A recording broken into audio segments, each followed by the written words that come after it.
Cette nouvelle table ronde de ces rencontres du web, en remerciant d'abord les organisateurs et André Loez de nous permettre de réfléchir tous ensemble sur la Grande Guerre, l'histoire et le monde numérique. Et nous avons à réfléchir ensemble un peu différemment de ce matin sur la question des acteurs. C'est-à-dire qui fait le web 14-18, comment il le fait, pourquoi, quels sont ses enjeux. Et on a la chance d'avoir un splendide panel puisqu'on a vraiment toutes les formes d'activation du web 14-18. Donc je vais vous présenter nos interlocuteurs dans un ordre qui ne sera pas forcément celui de la prise de parole, mais que vous puissiez d'abord voir la richesse de leurs institutions et de ce qu'ils vont pouvoir nous expliquer. D'abord, donc, Lise Hautecoeur du Musée de Meaux, qui suit en particulier les questions numériques et ce projet Facebook sur lequel on aura l'occasion de revenir. Donc là, on a l'aspect musée, aussi institution, sur lequel on aura parlé. Christian Canivet de La Voix du Nord, qui lui aussi est spécialiste de ces questions numériques, puisqu'il anime le site Il y a 100 ans, dont on reparlera en détail. Donc une autre institution, la presse, comme acteur, ce qui n'est pas si évident que ça aussi, on va en discuter. À sa droite, Lionel Morel de la BDIC, donc la Bibliothèque de documentation internationale contemporaine, qui est née de la guerre, dont le fond est évidemment né de la guerre de 14-18, fondée par ce couple d'industriels, les Leblanc, et donc qui est toujours une institution finalement centrale pour la mémoire de 14-18. Donc là, c'est encore autre chose, puisque la BDIC est à la fois musée, mais avant tout, sans doute, bibliothèque de conservation. Donc on a un autre acteur du web et du monde 14-18. Ensuite, à ma droite, deux spécialistes, là aussi, des questions d'histoire et de mémoire, mais très différemment, puisqu'on a un historien de métier, qui est spécialiste à la fois d'histoire économique de l'Allemagne, Frédéric Claver, qui ne nous parlera pas là de ses spécialités de la banque allemande dans des époques troublées, mais de Twitter notamment. Et puis à sa droite, Frédéric Cousset, qui a un site mémoriel, donc on peut dire un site qui a une dimension individuelle, sur les poilus de la Vienne, donc qui représente un peu l'aspect, on pourrait dire, blog, forum, disons, les acteurs, les historiens diraient ce que je suis, profane, mais qui en même temps ont aussi une compétence. Et vous savez que la sociologie des sciences, par exemple, réfléchit à cette partition entre expert et profane. Qui est expert, qui est profane dans une science. Et par exemple, quand vous avez un enfant qui est malade d'une maladie rare, évidemment, vous êtes tout le temps en communication avec les médecins. Donc vous êtes profane parce que vous n'êtes pas médecin, mais en même temps, vous avez une expertise qui est liée à l'investissement que vous pouvez faire sur cette maladie. Et donc du coup, le rapport expert-profane n'est pas si simple qu'on le croit. C'est ce que la sociologie des sciences nous apprend à réfléchir. Je pense qu'en histoire, c'est intéressant aussi de voir qui est expert, qui est profane, et de jouer avec ces catégories-là qui sont, je crois, pas inintéressantes. Et c'est un peu ce qu'on va faire ici. Donc on a un historien de métier, donc c'est le métier de concevoir et de comprendre un objet, y compris numérique, en termes d'histoire. On a un historien profane, si l'on peut dire, encore une fois, avec toute cette complexité des deux termes, et des institutions. Donc presse, bibliothèque et musée. Et donc c'est tous ces acteurs que nous allons mobiliser pour réfléchir en une heure ensemble autour de, finalement, qu'est-ce que c'est que pratiquer le web 14-18.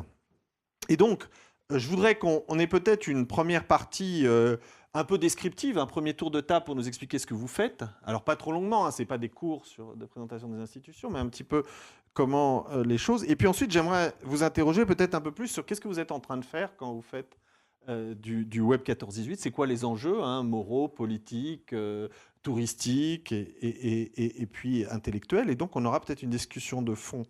Alors, je vous propose qu'on réfléchisse peut-être autour de trois notions au début avec les uns et les autres. D'abord, évidemment, une question qui est fondamentale aujourd'hui parce qu'on a beaucoup réfléchi sur ce que c'est qu'une communauté de 14-18. Est-ce qu'il y a des gens qui forment une communauté autour de la mémoire de 14-18, donc les réseaux sociaux. Il faudra, je crois, en parler. Et puisqu'on a là la chance d'avoir des spécialistes, à la fois Facebook et Twitter, on pourra en discuter sur d'autres, mais on a déjà de quoi faire avec ces deux-là. Et puis, dans un second temps, on réfléchira peut-être un peu plus avec les institutions sur la question de la ressource. Qu'est-ce que vous mettez en ligne, pourquoi, quels sont les enjeux. Et dans peut-être une troisième questionnement, j'aimerais quand même vous interroger, parce que l'historien n'aime pas considérer que les choses vont de soi, sur quelle opération de mémoire vous faites quand vous faites tout ça. Est-ce qu'il y a simplement un aspect professionnel ou est-ce que vous faites jouer des choses qui sont peut-être un peu plus tangentes, compliquées dans les usages du numérique aujourd'hui. Donc on va commencer comme ça et puis ensuite on élargira les enjeux. Donc si vous voulez peut-être première interrogation, parce qu'évidemment on est quand même beaucoup à les utiliser, ils sont encore peu pensés, même s'il y a déjà beaucoup de réflexions, les réseaux sociaux. Donc Facebook et Twitter finalement, quel sens ça a quand on fait de l'histoire d'utiliser ces réseaux? Comment ces réseaux fonctionnent dans leur rapport à l'histoire? Est-ce que c'est des outils pour nous jusqu'où? C'est peut-être le premier questionnement. Donc on a là Liso de Coeur qui est bien au courant du projet de ce fameux poilu virtuel, qui a eu tant de succès, Vivien. Donc peut-être est-ce que vous pouvez nous dire, voilà, un musée qui est une institution d'histoire, etc. À quel moment on décide d'utiliser Facebook? Pourquoi? Quelles étaient vos attentes peut-être quand vous avez lancé ce projet Léon Vivien? Pourquoi ce succès? Et qu'est-ce que vous en tirez peut-être comme conclusion sur les usages historiens ou en tous les cas mémoriels des réseaux sociaux et peut-être Facebook seulement puisqu'on a là un spécialiste de Twitter qui nous en parlera après. Je vous laisse la parole. Un petit peu plus de 4 minutes quand même alors. Alors, parce que là, allez, ça fait beaucoup. Je vous en prie. Bon, alors, bonjour à tous. Donc, je suis Liso de Coeur et je suis en charge de la communication et des relations presse du musée de la Grande Guerre du Pays de Meaux, qui est donc le dernier né musée en France sur la thématique 14-18 puisqu'il a ouvert ses portes en 2011. Donc voilà, si vous faites bien le calcul, on a à peine 4 ans, donc ça c'est important.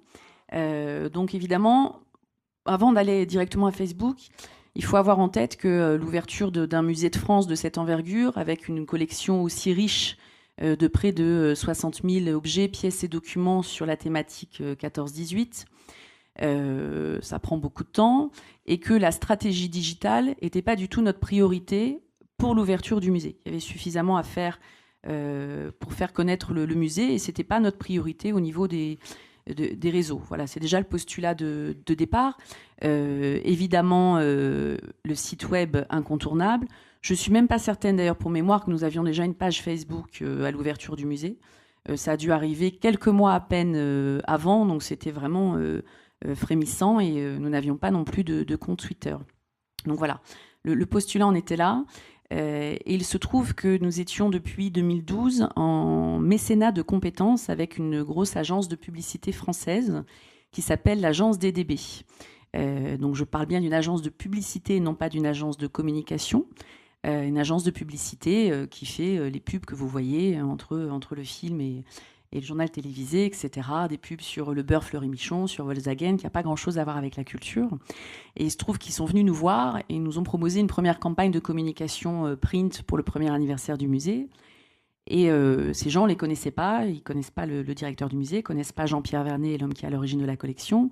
Et ce qu'ils nous ont montré était tellement en phase avec ce que le musée voulait dire et voulait être, en phase avec sa scénographie et avec le message, qu'on a tout de suite collaboré. Je vous passe ce détail, mais c'est important de comprendre quand on viendra dans le détail de comment on monte un projet comme ça. Et donc, en fin 2012, l'équipe de DDB est venue nous voir et nous ont dit, voilà, on a une autre idée pour votre musée. Je vous le sers comme ils nous l'ont servi, comme ça. Et ouais, super, bon, ok. Et si Facebook avait existé en 1914? Donc là, gros blanc. Alors, on s'est dit déjà pourquoi on n'a pas eu cette idée. On était un peu vexés. Et deuxièmement, on s'est dit, mon Dieu, le boulot qu'il y a si on se lance là-dedans. Voilà, ça a commencé comme ça. Et ce sont des gens un peu têtus. Et puis, nous, on aime bien les aventures. C'est-à-dire qu'à partir du moment où on était un jeune musée, on avait tout à gagner à se faire connaître ce musée, à mettre en avant ses collections. Évidemment, musée dépendant d'une collectivité territoriale, c'est important aussi de le savoir, puisque donc, en termes de budget, forcément, les budgets de communication sont la dernière roue du carrosse. 3 petits points, voilà. Donc, comment faire connaître ce musée? Moi, j'ai un challenge, il y a un musée. Un musée sans visiteurs, c'est pas un musée. Donc, pour faire venir les visiteurs, encore faut-il faire connaître ce musée. Donc, on s'est dit, après tout, pourquoi pas? Ça va nous demander du temps humain, de la compétence humaine, dans un premier temps. Voilà, je ne vais pas dévoiler tous les secrets de fabrication, parce que ce n'est pas le propos. Tout de suite, évidemment, ça a posé énormément de questions sur qu'est-ce qu'on raconte. Est-ce qu'on utilise la vie d'un vrai poilu? Est-ce qu'on utilise un personnage fictif? Qu'est-ce qu'on dit? Quelle période on couvre? Comment on le raconte? C'est Facebook, mais alors à qui on s'adresse? Le langage de l'époque peut-il s'intégrer sur un média avec un langage finalement court et rapide? Voilà, il a fallu d'abord répondre à toutes ces questions autour de la table, qui sont des questions, avant les questions de technicité, hein, qui sont des questions de morale, moi je trouve. Et puis voilà, à partir du moment où on est un musée, on a aussi un engagement sur ce qu'on va produire, et on ne peut pas raconter tout et n'importe quoi, on va pas réécrire l'histoire. Donc voilà, il y a une vraie réflexion en amont là-dessus, et très rapidement, nous nous sommes mis d'accord pour partir sur un personnage fictif. Léon Vivien n'existe pas, pour des raisons toutes simples, des raisons premièrement déontologiques. Si on avait choisi de prendre un vrai soldat, j'ai envie de dire, nous aurions dû être respectueux de son parcours, de sa vie, à la minute près, ce qui nous aurait contraints sur ce qu'on voulait raconter. Et il aurait aussi fallu demander l'autorisation, j'ai envie de dire, à ses descendants. C'est quand même la moindre des choses. Aurions-nous eu assez de sources documentaires, d'iconographie? C'était très contraint. Et le but de ce Facebook, c'était de pouvoir en dire un maximum sur un temps assez court, puisqu'on ne pensait pas tenir en haleine l'internaute des mois. Donc il fallait effectivement... voilà, on voulait couvrir tous les champs, comme le musée le propose. On a une vision généraliste de 14-18, parle aussi bien du front que de l'arrière, des femmes, des hommes, des enfants, de l'évolution de la médecine, de l'armement. Comment parler de tous ces sujets? Donc on s'est dit, on va écrire une histoire. On m'entend toujours? Oui. On va écrire une histoire en étant bien sûr au plus proche de la réalité historique. Donc ça a débuté comme ça, par écrire une histoire. Voilà. Et puis on en verra peut-être plus après. Et donc, pour répondre aussi à une de vos questions, évidemment, sur le succès, c'est bête à dire aujourd'hui, mais c'est réel, on n'avait pas du tout prévu ça. On avait fait des paris, allez, on s'est dit, si on a 3000 fans, bah, ça sera toujours ça de prix. Après tout, on misait que du temps humain, comme je vous l'ai dit. Donc, c'est vrai qu'on a été agréablement surpris du répondant des internautes. Et je pense que c'est la première fois qu'un musée d'histoire en France osait prendre la parole de cette manière-là et d'aborder l'histoire autrement, différemment, de manière gratuite et accessible au plus grand nombre, de manière simple, tout en mettant en avant une collection, puisque tous les postes sont illustrés avec des pièces, photos, objets de la collection. Donc voilà, c'était vraiment l'objectif. On n'était pas dans « ouais, Facebook, c'est Jones, c'est pour aller toucher le Jones ». On était plutôt dans l'idée de « Facebook, c'est gratuit ». On peut toucher un très large public, très large panel.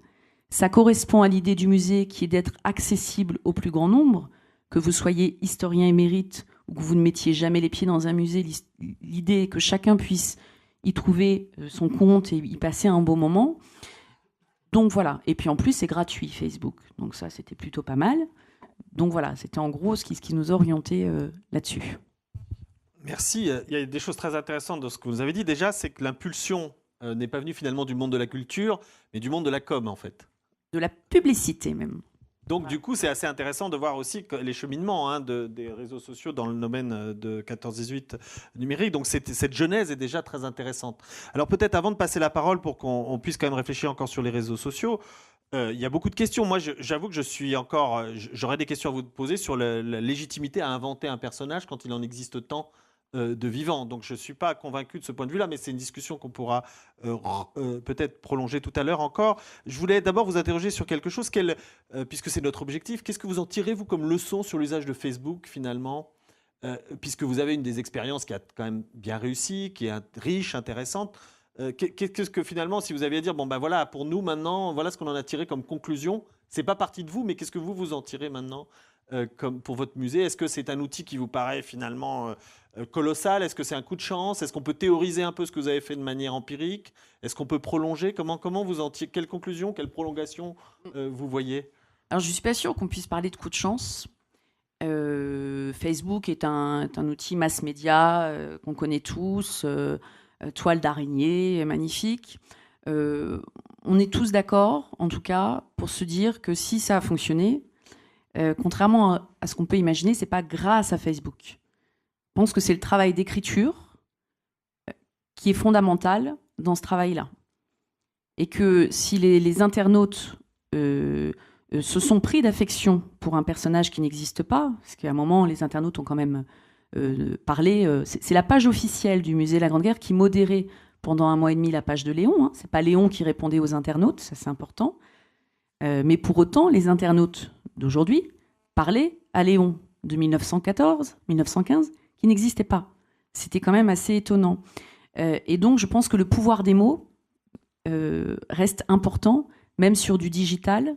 Le storytelling, l'histoire, la façon d'écrire ça fait toute la différence. L'histoire est pas bonne, les mots sont mal choisis. Donc ce que vous nous dites, c'est que par exemple, si ça avait été fait en livre, la qualité d'écriture aurait sans doute produit à peu près le même succès. Alors c'est marrant que vous en parliez, parce que nous, on est passé du digital au papier là-dessus.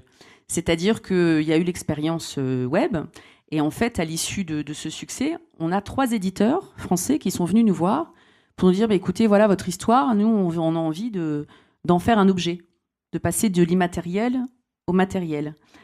Et c'est vrai qu'on nous l'avait demandé après. Est-ce qu'il y a un livre? Est-ce qu'il y aura une trace? Est-ce qu'on peut se procurer ça quelque part? Moi, je suis prof, j'aimerais bien m'appuyer là-dessus pour mes cours, mais avec les pare-feux, je n'ai pas accès à Facebook dans la classe et dans l'école. Voilà, et c'est venu comme ça. Et donc, il existe le livre.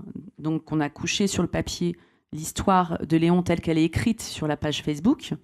Il fallait quand même un petit plus dans le livre. Donc, le petit plus, c'est les QR codes qui sont disséminés dans les pages pour pouvoir écouter des extraits musicaux et aller sur une plateforme documentaire encore plus riche parce qu'on ne pouvait pas tout mettre sur Facebook. Donc, la conclusion de ça, c'est que... et puis Facebook, on ne le maîtrise pas, ça ne nous appartient pas. Donc on est tributaire de ce qu'ils veulent en faire. Et d'ailleurs, pour la petite anecdote, le jour du lancement de cette opération, le jour du lancement de la conférence de presse, Facebook a changé toute sa configuration. Ils ne nous ont pas appelés avant. Donc imaginez bien le stress le matin quand on a 60 journalistes à 18h30. Et puis, pour l'instant, la page de Léon, elle est toujours en ligne, mais dans 5 ans, dans 10 ans, on n'en sait rien. Facebook, on fera ce qu'il veut. Donc, il reste au moins une trace concrète de ça. Voilà. Oui, ça c'est intéressant, évidemment. C'est des axes de réflexion auxquels on ne va pas répondre, mais que vous levez. C'est l'articulation, évidemment, entre les réseaux sociaux et la pérennité. On a eu cette question ce matin, finalement. Comment on peut articuler ça avec les autres médias et avec des médias dont on a une garantie quand même relative qu'ils auront une durée, comme le livre, même si, évidemment... Donc là, c'est intéressant de voir qu'effectivement, notre discussion ne peut pas être isolée, finalement, des autres formes de discussion. Frédéric Claver, historien, attentif au numérique, a une vraie compétence et tout un ensemble de travaux autour de ces questions-là. Alors, j'aimerais peut-être qu'on soit dans un échange direct avec ce qui était dit. Twitter, c'est évidemment pas pareil pour les raisons qu'on sait, c'est-à-dire la limite déjà en 140 000 signes. Des logiques aussi très différentes de circulation. On sait que c'est pas exactement les mêmes publics, les mêmes enjeux. Oui, pardon. Ça, c'est l'habitude des gros articles. Pardon. Donc 140 signes, pardon. Et alors comment est-ce que vous voyez Twitter de ce point de vue-là? Qu'est-ce que c'est comme instrument? Comment on doit l'appréhender? Alors, on pourrait dire, bon, il y a un usage très simple, c'est le Twitter des historiens ou des institutions de mémoire, de simple annonce de ce qui va se passer, de faire circuler l'information. Mais vous avez fait des travaux dessus, vous avez fait des analyses, c'est beaucoup plus complexe. C'est pas pareil dans tous les pays, vous le montrez bien. Alors, qu'est-ce que c'est Twitter pour 14-18 aujourd'hui? Comment vous le voyez? C'est quoi les axes? C'est quoi les enjeux? Et c'est quoi les différences aussi peut-être d'une communauté de tweets à l'autre? Alors Twitter pour 14-18, pour le centenaire, c'est d'abord une discussion globale. Sur Facebook, la discussion est beaucoup moins globale puisqu'il faut les relations entre comptes sont symétriques. On ne peut pas être ami de quelqu'un, on ne peut pas suivre quelqu'un si à l'inverse, il n'est pas ami avec vous. Sur Twitter, on peut suivre quelqu'un sans qu'il vous suive. Donc ce sont des relations qui sont asymétriques. Du coup, ajouter à ça, Twitter, c'est soit entièrement public, soit entièrement privé. Vous pouvez choisir de verrouiller votre compte, mais la plupart des gens, en fait, ne le verrouillent pas. Donc ce débat est déjà public. très tweeté. Je suis en train de regarder, ça va. Voilà. Donc c'est entièrement public. Sur Facebook, vous avez des paramètres de confidentialité qui sont très précis et qui vont au plus près de chaque élément qui est posté sur Facebook. Donc Twitter est une discussion beaucoup plus globale. C'est une discussion, pour prendre un peu... D'abord, dire quelques mots sur ce que nous sommes en train de faire. Donc, on est en train de collecter des tweets qui contiennent ce qu'on appelle des hashtags. Donc, des hashtags sont des mots-clés suivis d'un croisillon. des hashtags qui sont reliés à la Première Guerre mondiale, donc WW1, PGM, EWK en allemand. Donc il y en a à peu près, la dernière fois que j'en ai rajouté, je pense qu'on en avait 25 à peu près. Ça fait 1 an qu'on collecte ces tweets qui ont ces mots-clés, et on a à peu près une base de données avec 1,2 million de tweets en 1 an, impliquant aux alentours de 350 000 comptes Twitter qui sont institutionnels ou personnels, ça dépend, ou un peu les deux. Et le gros enjeu, en fait, c'est quand même quelles sont les institutions mémorielles qui structurent cette discussion. Alors, elles sont d'abord anglo-saxonnes, voire même plus précisément britanniques. C'est l'Imperial War Museum, c'est le premier. La BBC, qui structure vraiment la discussion. Et puis il y a un îlot français beaucoup plus petit, qui représente à peu près 10% de l'ensemble, parce que les Français ne tweetent pas de la même manière, ils ne respectent pas tout à fait les règles implicites de Twitter. Donc ça veut dire, par exemple, moi je mets jamais de hashtag au truc. Vous n'êtes pas dedans. Bon, d'accord. Mais en ne mettant pas de hashtag, vous ne vous mettez pas dans la discussion globale. Voilà.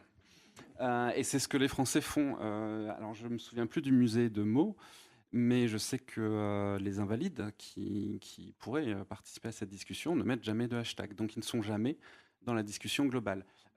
Pour la Voix du Nord, il y a un compte Twitter, il n'y a jamais de hashtag, me semble-t-il. Il y en a quand même, parce que hier j'ai regardé rapidement, il y a des tweets sans hashtag. Il peut y avoir des tweets sans hashtag, Voilà. on en met régulièrement quand même. D'accord. Donc pour la bataille la bataille de la Marne est très peu représentée dans ce corpus, parce que c'est d'abord une histoire de français. Et donc les comptes Twitter français ne mettant que très peu de hashtags, il n'y a pas grand-chose sur la bataille de la Marne. Ou alors ils mettent des hashtags spécifiques à la bataille de la Marne, voire à des hashtags relatifs à des événements encore plus spécifiques. Donc là, internes vous nous à la dites que bataille déjà, de la Marne. il y a des pratiques culturelles de Twitter qui sont très très nationalement différenciées. Oui. La discussion globale est dominée par les Britanniques, en gros, parce que c'est eux qui ont fixé les règles, sont des règles empiriques, il n'y a pas un recueil de règles, mais finalement, c'est eux qui font en sorte que le hashtag WW1 est le plus utilisé par tout le monde dans le monde. Enfin, dans le monde entier.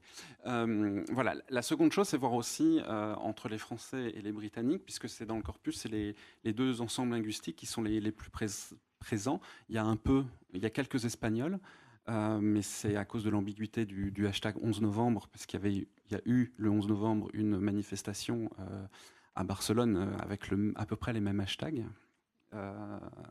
Et il y a très peu d'Allemands. Voilà. Et donc les deux grands ensembles linguistiques, sont britanniques, anglais et français. Et les Français, assez logiquement, c'est très centralisé autour de la mission du centenaire, alors que les Britanniques, vous avez plusieurs grands comptes qui structurent la discussion. Il n'y en a pas qu'un seul.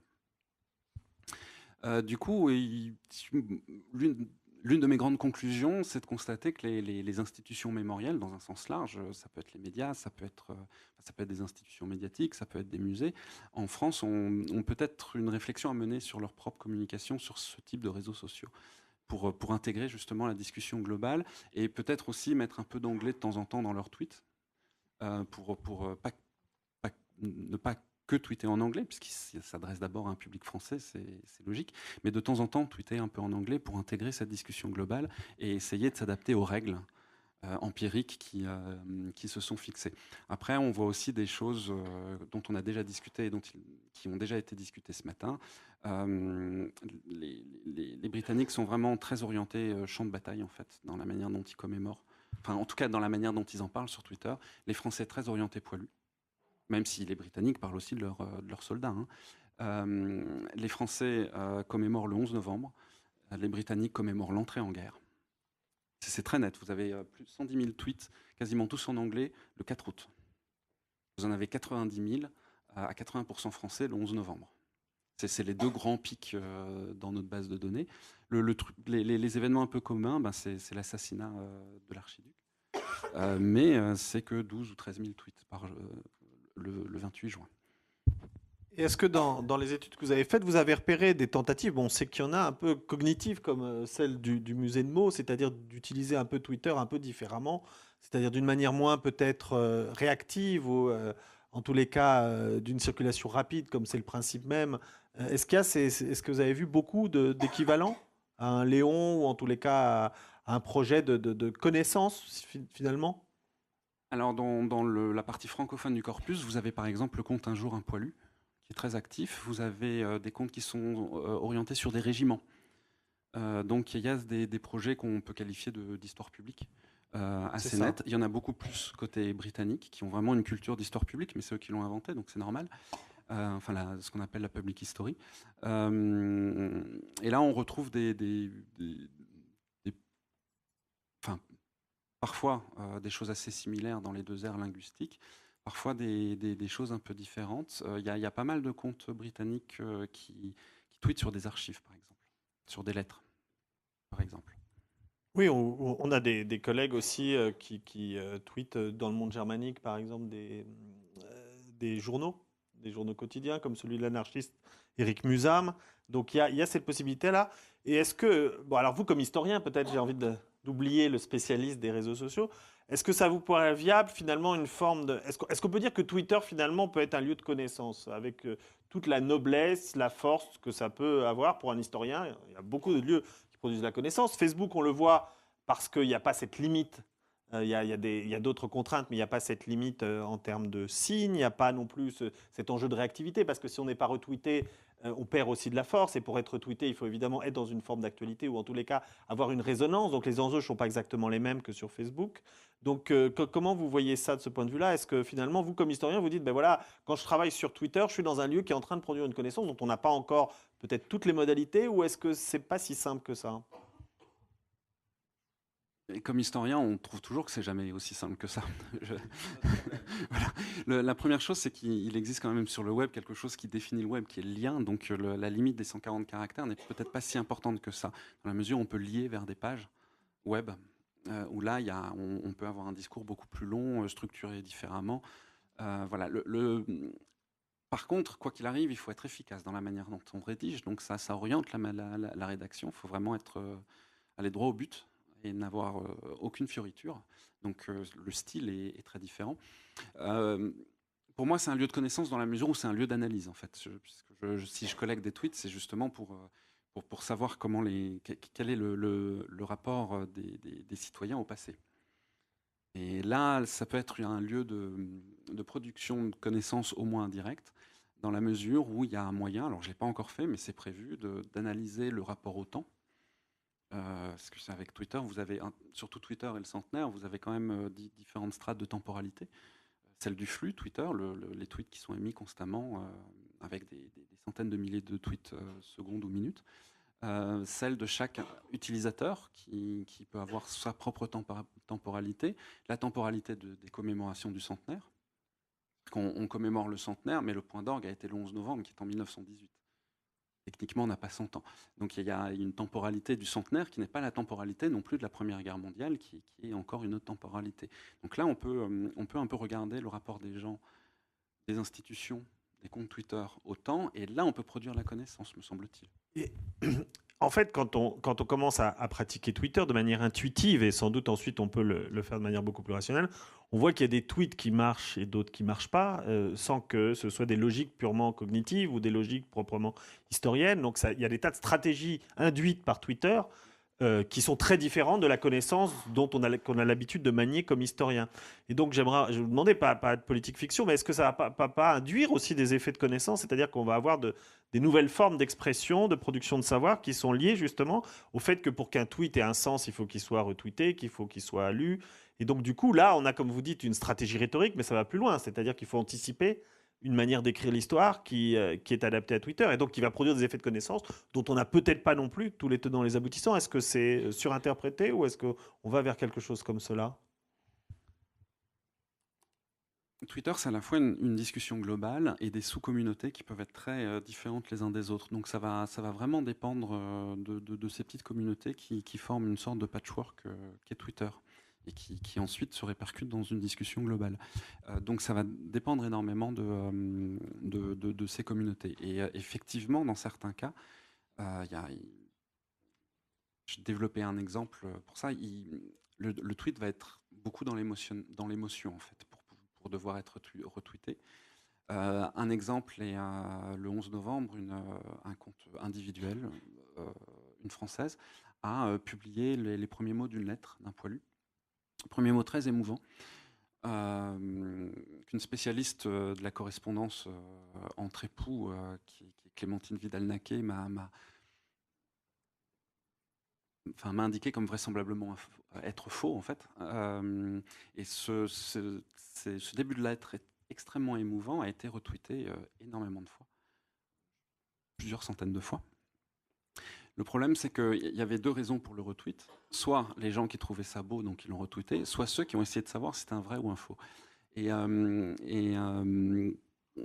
Du coup, c'était le retweet, le succès de ce tweet, c'était clairement l'émotion, mais c'était aussi la recherche d'une sorte de vérité, d'authenticité. Est-ce qu'on peut faire confiance à ce tweet ou non? La personne qui a tweeté avait repris le début de cette lettre dans un livre tout à fait sérieux qu'on peut trouver sur Google Books, qui lui-même faisait référence à Paroles de poilu, qui est un livre chez Librio, je crois, coédité par Radio France. Et dans les 2 éditions que j'ai, je n'ai jamais trouvé cette lettre. Il est vraisemblable que ce soit un faux.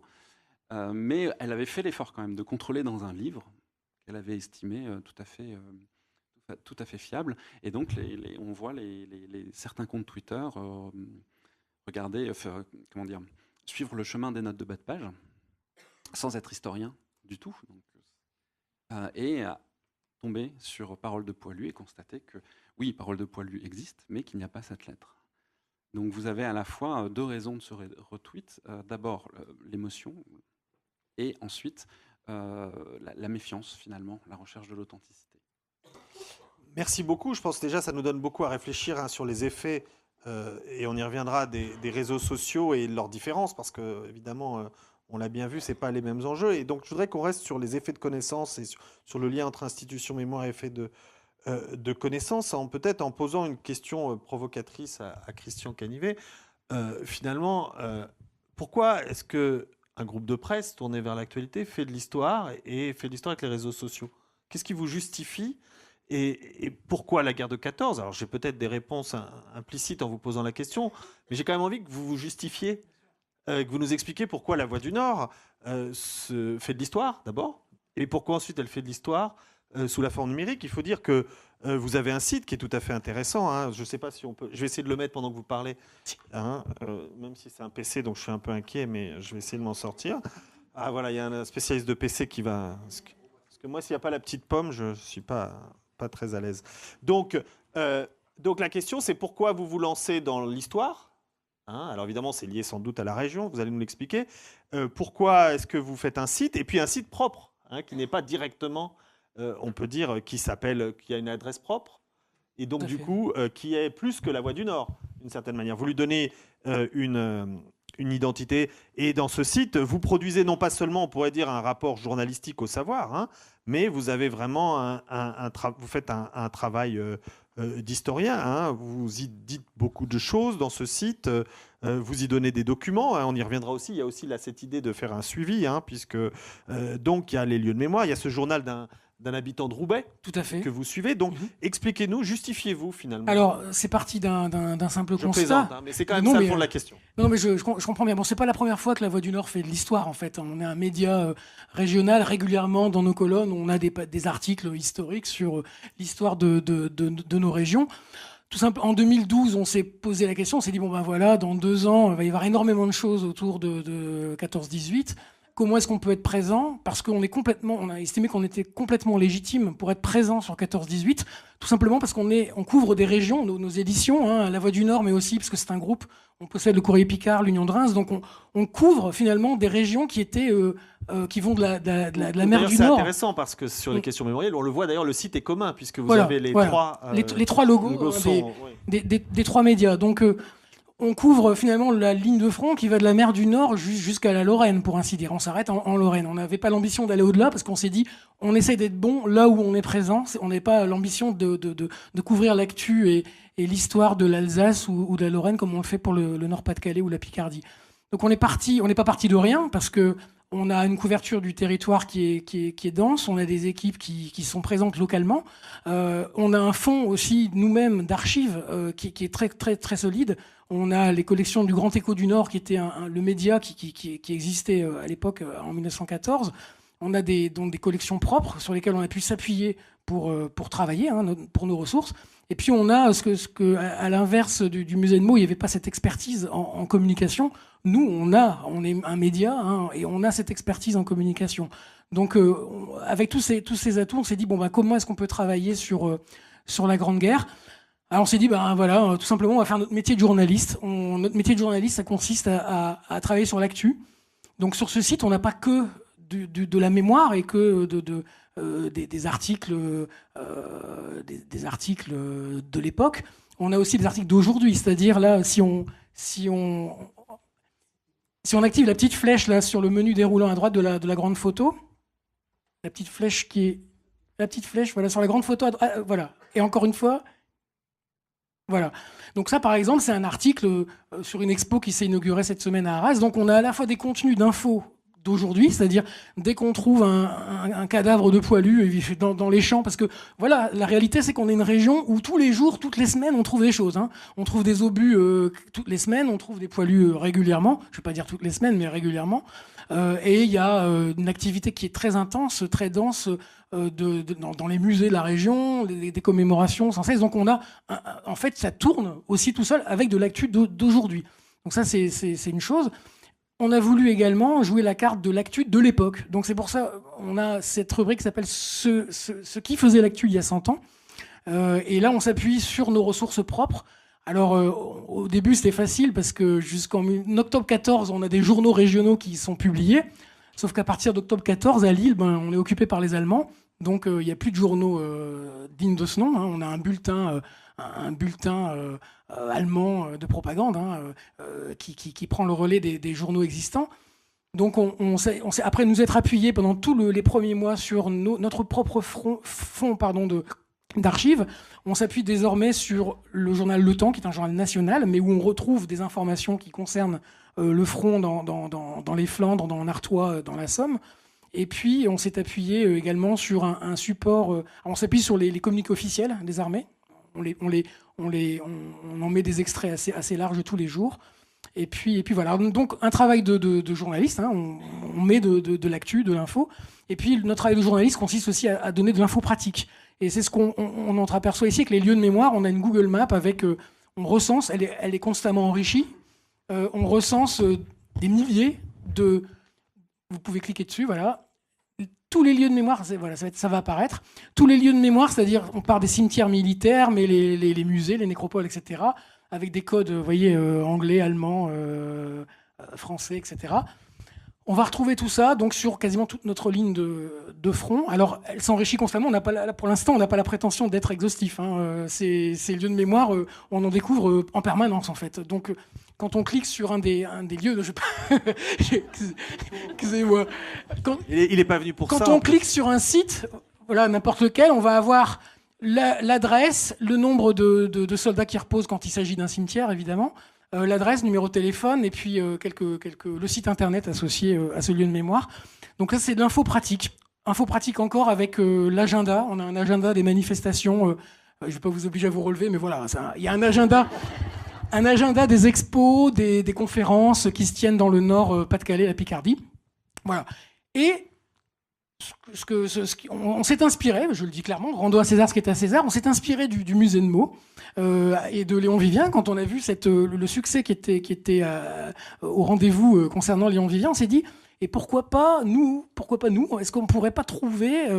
alors on avait cette réserve vis-à-vis, parce que déjà on est journaliste, on n'est pas historien aussi, on voulait être légitime et on n'est pas on est des profanes, c'est ce qu'on disait tout à l'heure.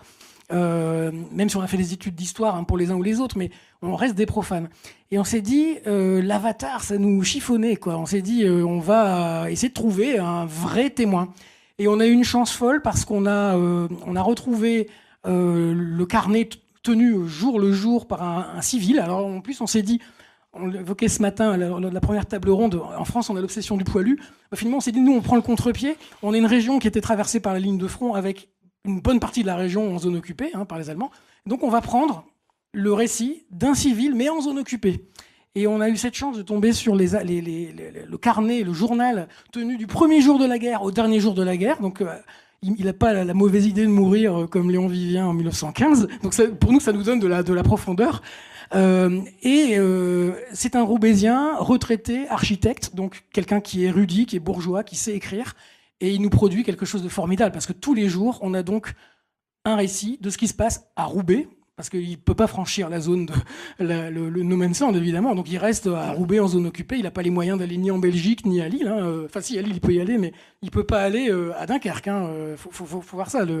Ce monsieur, qui s'appelle Paul Détombe, on a créé son compte Twitter associé. En fait, là, Twitter est plus un levier qu'autre chose. C'est-à-dire, on relaie sur Twitter...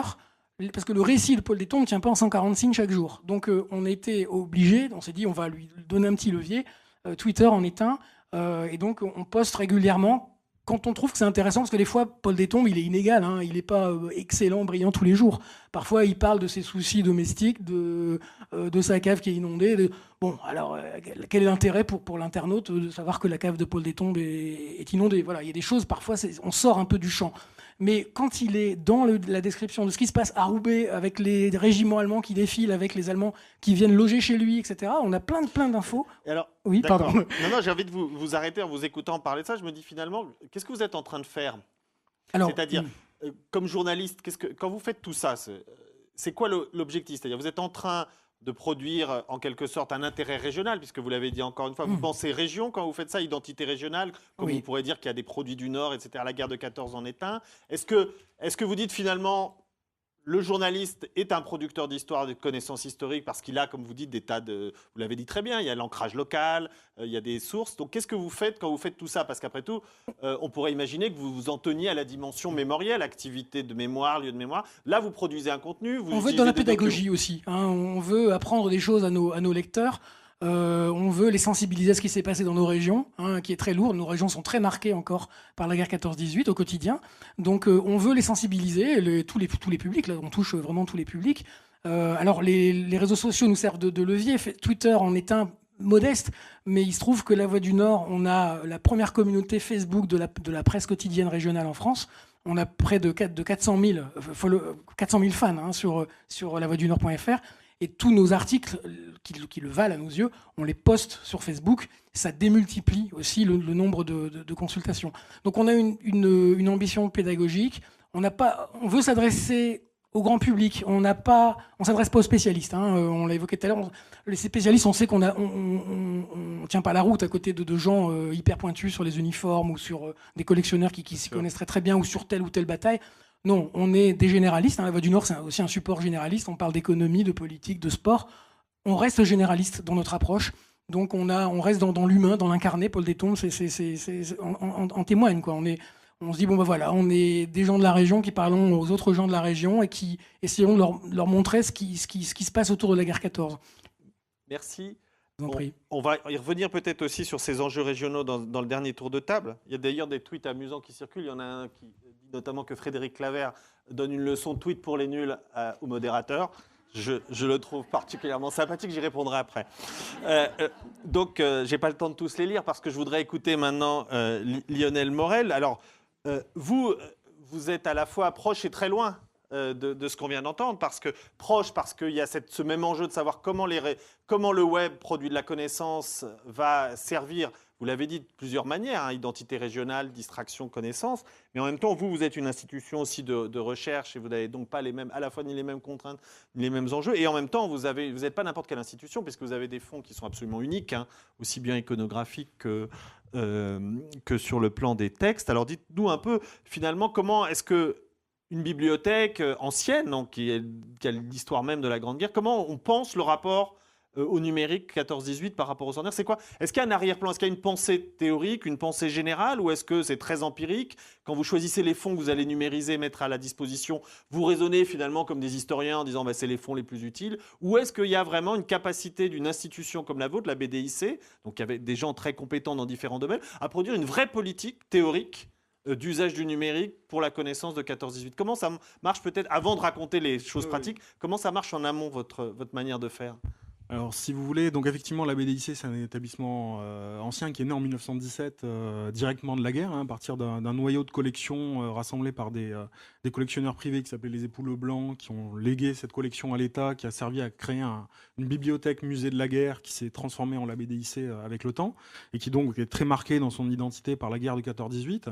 Et je dirais que nous, en fait, le lien le plus évident avec le numérique et Internet, c'est effectivement à travers la numérisation, qui à la BDIC est relativement ancienne, hein. On est un des établissements de l'enseignement supérieur qui s'est lancé en premier dans la numérisation de ses collections, et on a une des bibliothèques numériques actuellement les plus importantes de l'enseignement supérieur, avec à peu près 150 000 documents numérisés dans tous les domaines.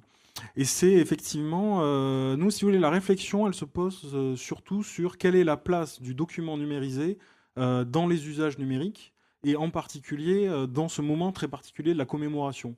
Et on voulait être présent à la fois comme fournisseur de contenu numérique, mais aussi comme on voulait lancer une démarche de recherche sur cette question des usages des documents numérisés. Et on a la chance, en fait, si vous voulez, d'avoir eu la conjonction de plusieurs éléments. L'un, c'est qu'on a changé de bibliothèque numérique, et donc on a lancé une nouvelle bibliothèque numérique qui s'appelle l'Argonaute, avec 2 N, hein, en référence au titre d'un journal de tranchée de l'époque. Et on a aussi la chance de faire partie d'un LabEx qui s'appelle Les Passés dans le présent, dont la problématique est de savoir justement quelle est sur l'appropriation du passé. Et donc on a pu avoir la chance de lancer un projet de recherche, en fait, qui s'appelle le devenir du patrimoine numérisé de la Grande Guerre, qui porte précisément sur la question de l'appropriation des images numérisées, notamment de la guerre de 14-18. Et donc du coup, si vous voulez, donc, nous on a une politique de numérisation qui dure depuis un certain temps. On a commencé par les journaux tranchés, par exemple, hein, qui était notre noyau de la collection numérique, qui s'étend maintenant beaucoup à l'iconographie, en fait, aussi bien les tableaux que les dessins, et aussi la photographie. Et donc pour le centenaire de la Grande Guerre, on a voulu, si vous voulez, mettre en ligne une source iconographique importante, qui était déjà connue, hein, des personnes qui s'intéressent à la Grande Guerre, qui est le fonds des albums Valois, qui est en fait une collection de plusieurs dizaines de milliers de photographies qui a été prise par la section photographique de l'armée, et qui, donc le ministère avait donné aux opérateurs de l'armée la tâche de documenter le conflit. Et ils ont rassemblé des dizaines de milliers de photographies, si vous voulez, qui ont été extrêmement bien documentées et classées par département et par lieu. Donc on a vraiment une source très intéressante sur la guerre, qui est connue mais encore peu connue du grand public. Donc nous on a mis tout ça en ligne sur Internet. Et alors on a rajouté une dimension à laquelle on tenait et qui est importante, c'est-à-dire qu'on ne voulait pas seulement que ces images soient regardables, on voulait qu'elles soient proprement réutilisables. C'est-à-dire qu'on a levé les restrictions à la réutilisation de nos documents. N'importe qui peut non seulement venir sur notre bibliothèque numérique, mais aussi prendre les documents, les emporter, les mettre sur son site, les imprimer, les mettre dans un livre, les transformer. Voilà. On a levé toutes les restrictions. La seule condition qu'on maintient, c'est de citer la source. On demande à être cité comme source du document. Et ça, si vous voulez, pour nous, c'était un événement. Bon, alors c'est pas si courant que ça en France, hein. Il y a très peu d'institutions culturelles qui acceptent de lever les restrictions à la réutilisation. Et pour nous, c'était un peu notre plus-value et un champ d'expérimentation possible pour observer les usages. Donc on a lié ça au projet du LabEx.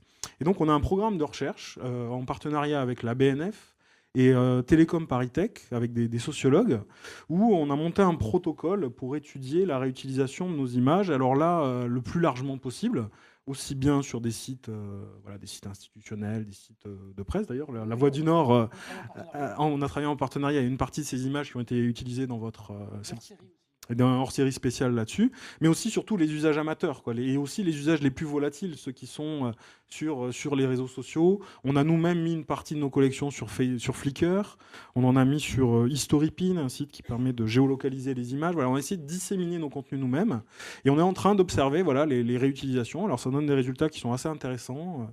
On se pose des questions, comment les gens citent les images, à quoi elles servent concrètement, comment elles interviennent dans les discussions en ligne.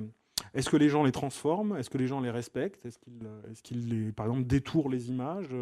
À quoi vraiment ils les utilisent? Donc on est en train on a après plusieurs mois d'observation là, et on va publier des premières observations. Et j'en profite pour dire que tout ça est lié aussi à un projet qui, à mon avis, intéressera beaucoup de gens qui sont dans la salle. C'est que vous savez que la BNF est le dépôt légal du web.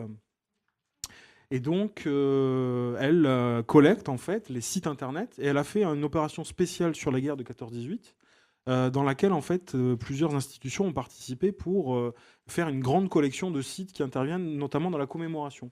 Et tout ça a donné lieu à un travail de cartographie qui a permis en fait de voir quel était le différent poids des sites qui sont intervenus pendant la commémoration. Et donc il y a eu toute une typologie qui a été faite entre les sites institutionnels, les sites officiels, les sites d'information et les sites amateurs type blog, forum. Alors justement, dans cette enquête sur l'utilisation, est-ce que vous avez disons un regard anthropologique? Est-ce que vous avez essayé de rencontrer ces utilisateurs? Est-ce que vous essayez finalement que le web produise une forme de communauté 14-18? On reviendra sur cette notion. Pas seulement mettre à la disposition et étudier les autres, mais être dans une forme d'interaction. Et cette interaction qui passe par les réseaux sociaux ou par le web, comment elle peut fonctionner comme dans une grosse institution comme la vôtre alors c'est prévu, hein, effectivement, dans l'étude de faire des entretiens qualitatifs en rencontrant directement des acteurs. On ne l'a pas encore fait, là on n'est plus sur la phase d'observation et de constitution de cette cartographie, mais c'est prévu effectivement hein, pour avoir un retour plus direct. Alors ce qui est très intéressant, si vous voulez, sur la communauté, c'est qu'avec cette carte, on voit un peu comment elle se structure. Et ce qui apparaît en fait, c'est qu'il y a vraiment deux gros pôles dans les sites autour de la commémoration en France. Parce que c'est une cartographie française. Hein. Il y a le pôle de la mission du centenaire qui occupe vraiment une place centrale et qui a vraiment, bon ça on peut le dire, hein, vraiment réussi à occuper un espace très important et qui est une sorte de carrefour qui relie un peu d'ailleurs toutes les communautés. Et le deuxième site qui est important, c'est un site amateur pour le coup, c'est le forum page 14-18 qui a vraiment un rôle c'est ce que disait André Loès ce matin. matin, c'est qu'il a réussi lui aussi à absorber en quelque sorte un certain nombre de forums. Et donc on voit vraiment le poids qu'a ce forum-là dans les liens en fait notamment qu'il a réussi à engendrer, et il fédère toute une galaxie de sites amateurs. Et ce qui est assez intéressant, c'est qu'effectivement les forums intègrent dans les réponses et les questions beaucoup de liens et d'images. Donc du coup c'est aussi une forme de production très particulière. Tout à fait. Ils ont tissé une. Et ce qui est assez intéressant, c'est de voir qu'il y a quand même une coupure assez nette entre la commémoration officielle et la commémoration amateur. C'est-à-dire que les liens. Si vous voulez, ça a une forme un peu comme un bonbon. C'est-à-dire que vous avez au centre les liens qui relient l'officiel et l'amateur. Mais vous avez l'officiel qui pointe beaucoup sur d'autres officiels. Il y a tout un discours entre institutions qui se signalent entre elles-mêmes. Et les amateurs ont tout un ensemble de liens qui là sont pas repérés par les officiels ou sont pas repérés par les officiels et qui constituent une sphère proprement, je dirais, amateur ou indépendante un petit peu. Et ça, je trouve que c'est assez significatif. Ça, c'est une conclusion effectivement très intéressante sur laquelle on aura à revenir. Peut-être ça fait la transition. Merci beaucoup. Donc avec alors je sais pas comment il voudra s'appeler, un amateur, un profane, mais aussi donc un spécialiste de 14-18, Frédéric Cousset, qui donc entretient ce blog Les Poilus de la Vienne, hein, donc un monument aux morts virtuel, hein, comme il l'appelle, des Poilus de la Vienne, en publiant un billet de blog pour chaque soldat 100 ans après.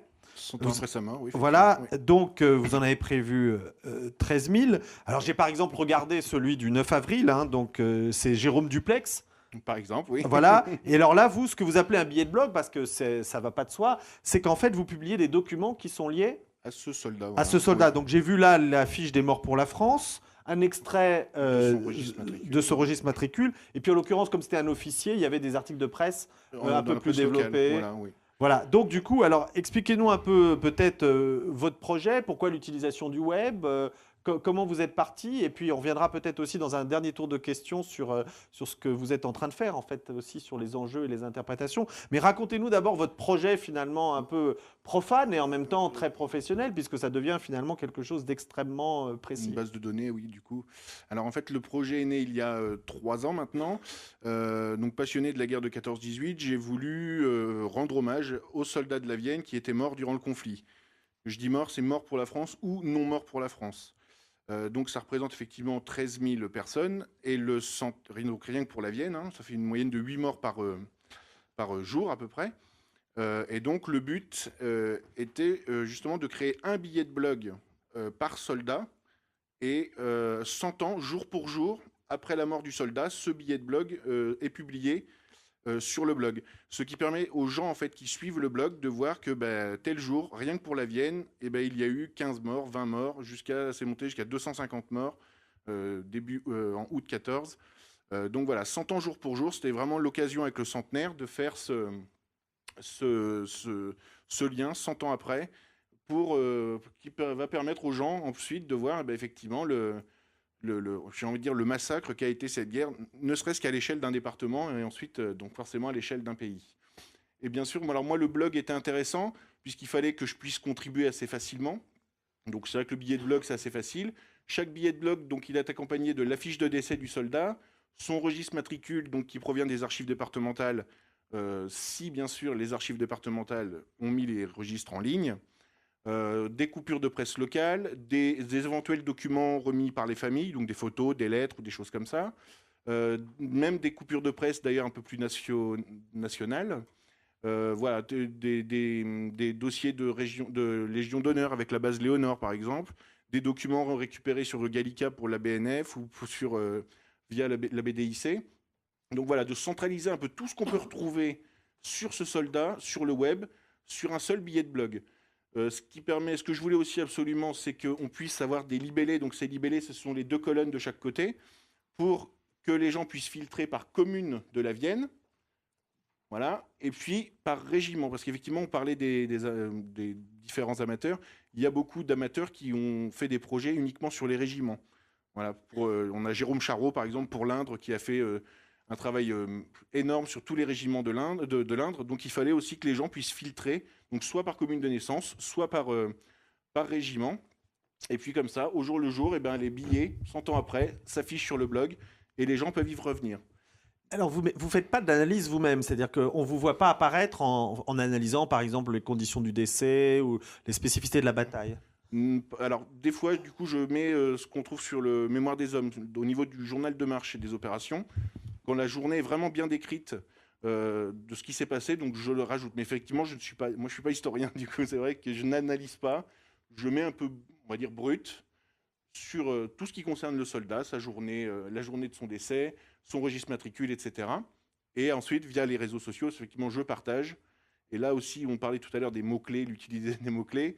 C'est vrai que pour que ça soit Twitter plus pertinent... pour les nuls, j'ai retenu. Alors, je suis nul aussi, moi, je vous rassure. Donc... Mais on apprend, c'est ça l'intérêt de ces rencontres. Et du coup, effectivement, avec tous ces réseaux sociaux, l'info se propage. Et des fois, j'ai des familles qui me contactent en me disant j'ai une photo de mon arrière-grand-père, j'ai une lettre, j'ai ceci, j'ai cela. Ça, c'est intéressant. Est-ce que vous pouvez peut-être... Oui, Frédéric, vous voulez intervenir ? Non, mais c'est une question que j'aurais à poser quasiment à l'ensemble des participants de cette table ronde. Comment vous gérez le lien avec les utilisateurs ? Vous utilisez des technologies qu'on a dites de Web 2, donc qui sont caractérisées par le lien avec les utilisateurs. Comment vous gérez les commentaires Voilà. Je veux bien continuer. Effectivement, moi déjà, donc forcément, je réponds à tous les commentaires, parce que c'est vrai que laisser un commentaire sans réponse, c'est complètement inutile, j'ai envie de dire. Mais à chaque fois, effectivement, des retweets, des choses. Alors, en plus, c'est vrai que moi, sur Twitter, je suis assez nul, donc c'est pas évident. Mais tous les commentaires, je reçois beaucoup de mails, en fait. Et effectivement, aussi, j'aurais, moi, la question de la pérennité de tout ça, comment conserver tout ça, parce que c'est sur un blog sur Google et... Alors, en allant plus loin et en prolongeant la question de Frédéric, parce qu'on arrive malheureusement à la fin, mais c'est encore pour Frédéric Cousset, puisque je voulais vous demander comment... On imagine bien que vous vous adressez quand même à un public régional, en priorité, mais pas uniquement, il peut y avoir des amateurs de 14 minutes. Est-ce que vous avez l'impression que tout votre travail, qui commence à être consistant, a créé quand même des formes de liens locaux? C'est-à-dire ce que vous avez produit, alors soit sous la forme numérique, par le web, par les réseaux sociaux, soit par des rencontres, j'imagine que vous avez animé des différents éléments. Est-ce que vous avez l'impression que se constitue, par exemple, une mémoire locale de 14-18 grâce à votre web? Quelle forme elle prend? Ou une communauté locale de gens qui s'y intéressent? Est-ce qu'il y a une dimension agrégative? Et est-ce que le web est central? Quelle forme ça prend? Comment vous voyez les effets, en quelque sorte, induits socialement par le fait que vous ayez créé, on pourrait évidemment en discuter aussi ensuite pour la Voix du Nord, mais votre expérience de ce point de vue-là qui prolonge la remarque de Frédéric Claver. Alors, du coup, c'est vrai que j'ai environ 200 visiteurs par jour, donc je suis à 65 000 visites à peu près, et des gens me contactent. Il y a d'autres projets de ce type. Par exemple, il y a, ne serait-ce que pour la Vienne, il y a des gens qui ont travaillé sur des cantons, des communes, des gens qui ont travaillé donc, sur des régiments, et on est vraiment tout le temps en échange. On recoupe nos bases de données, on échange, on va à la pêche aux informations, et on recoupe tout le temps nos sources, mais entre amateurs, vraiment, c'est entre amateurs. Après, ça reste assez classique, j'ai envie de dire. C'est vrai qu'il n'y a pas ce travail d'analyse complète. Alors, on a déjà un peu dépassé le temps, mais on peut prendre... Qu'est-ce qu'il dit le chef? On a en tout jusqu'à 5h30. Donc, on peut encore faire un tour de questionnement? André? Oui? D'accord. Et ensuite, on ouvrira un peu aux questions, puisqu'on avait commencé un tout petit peu en retard.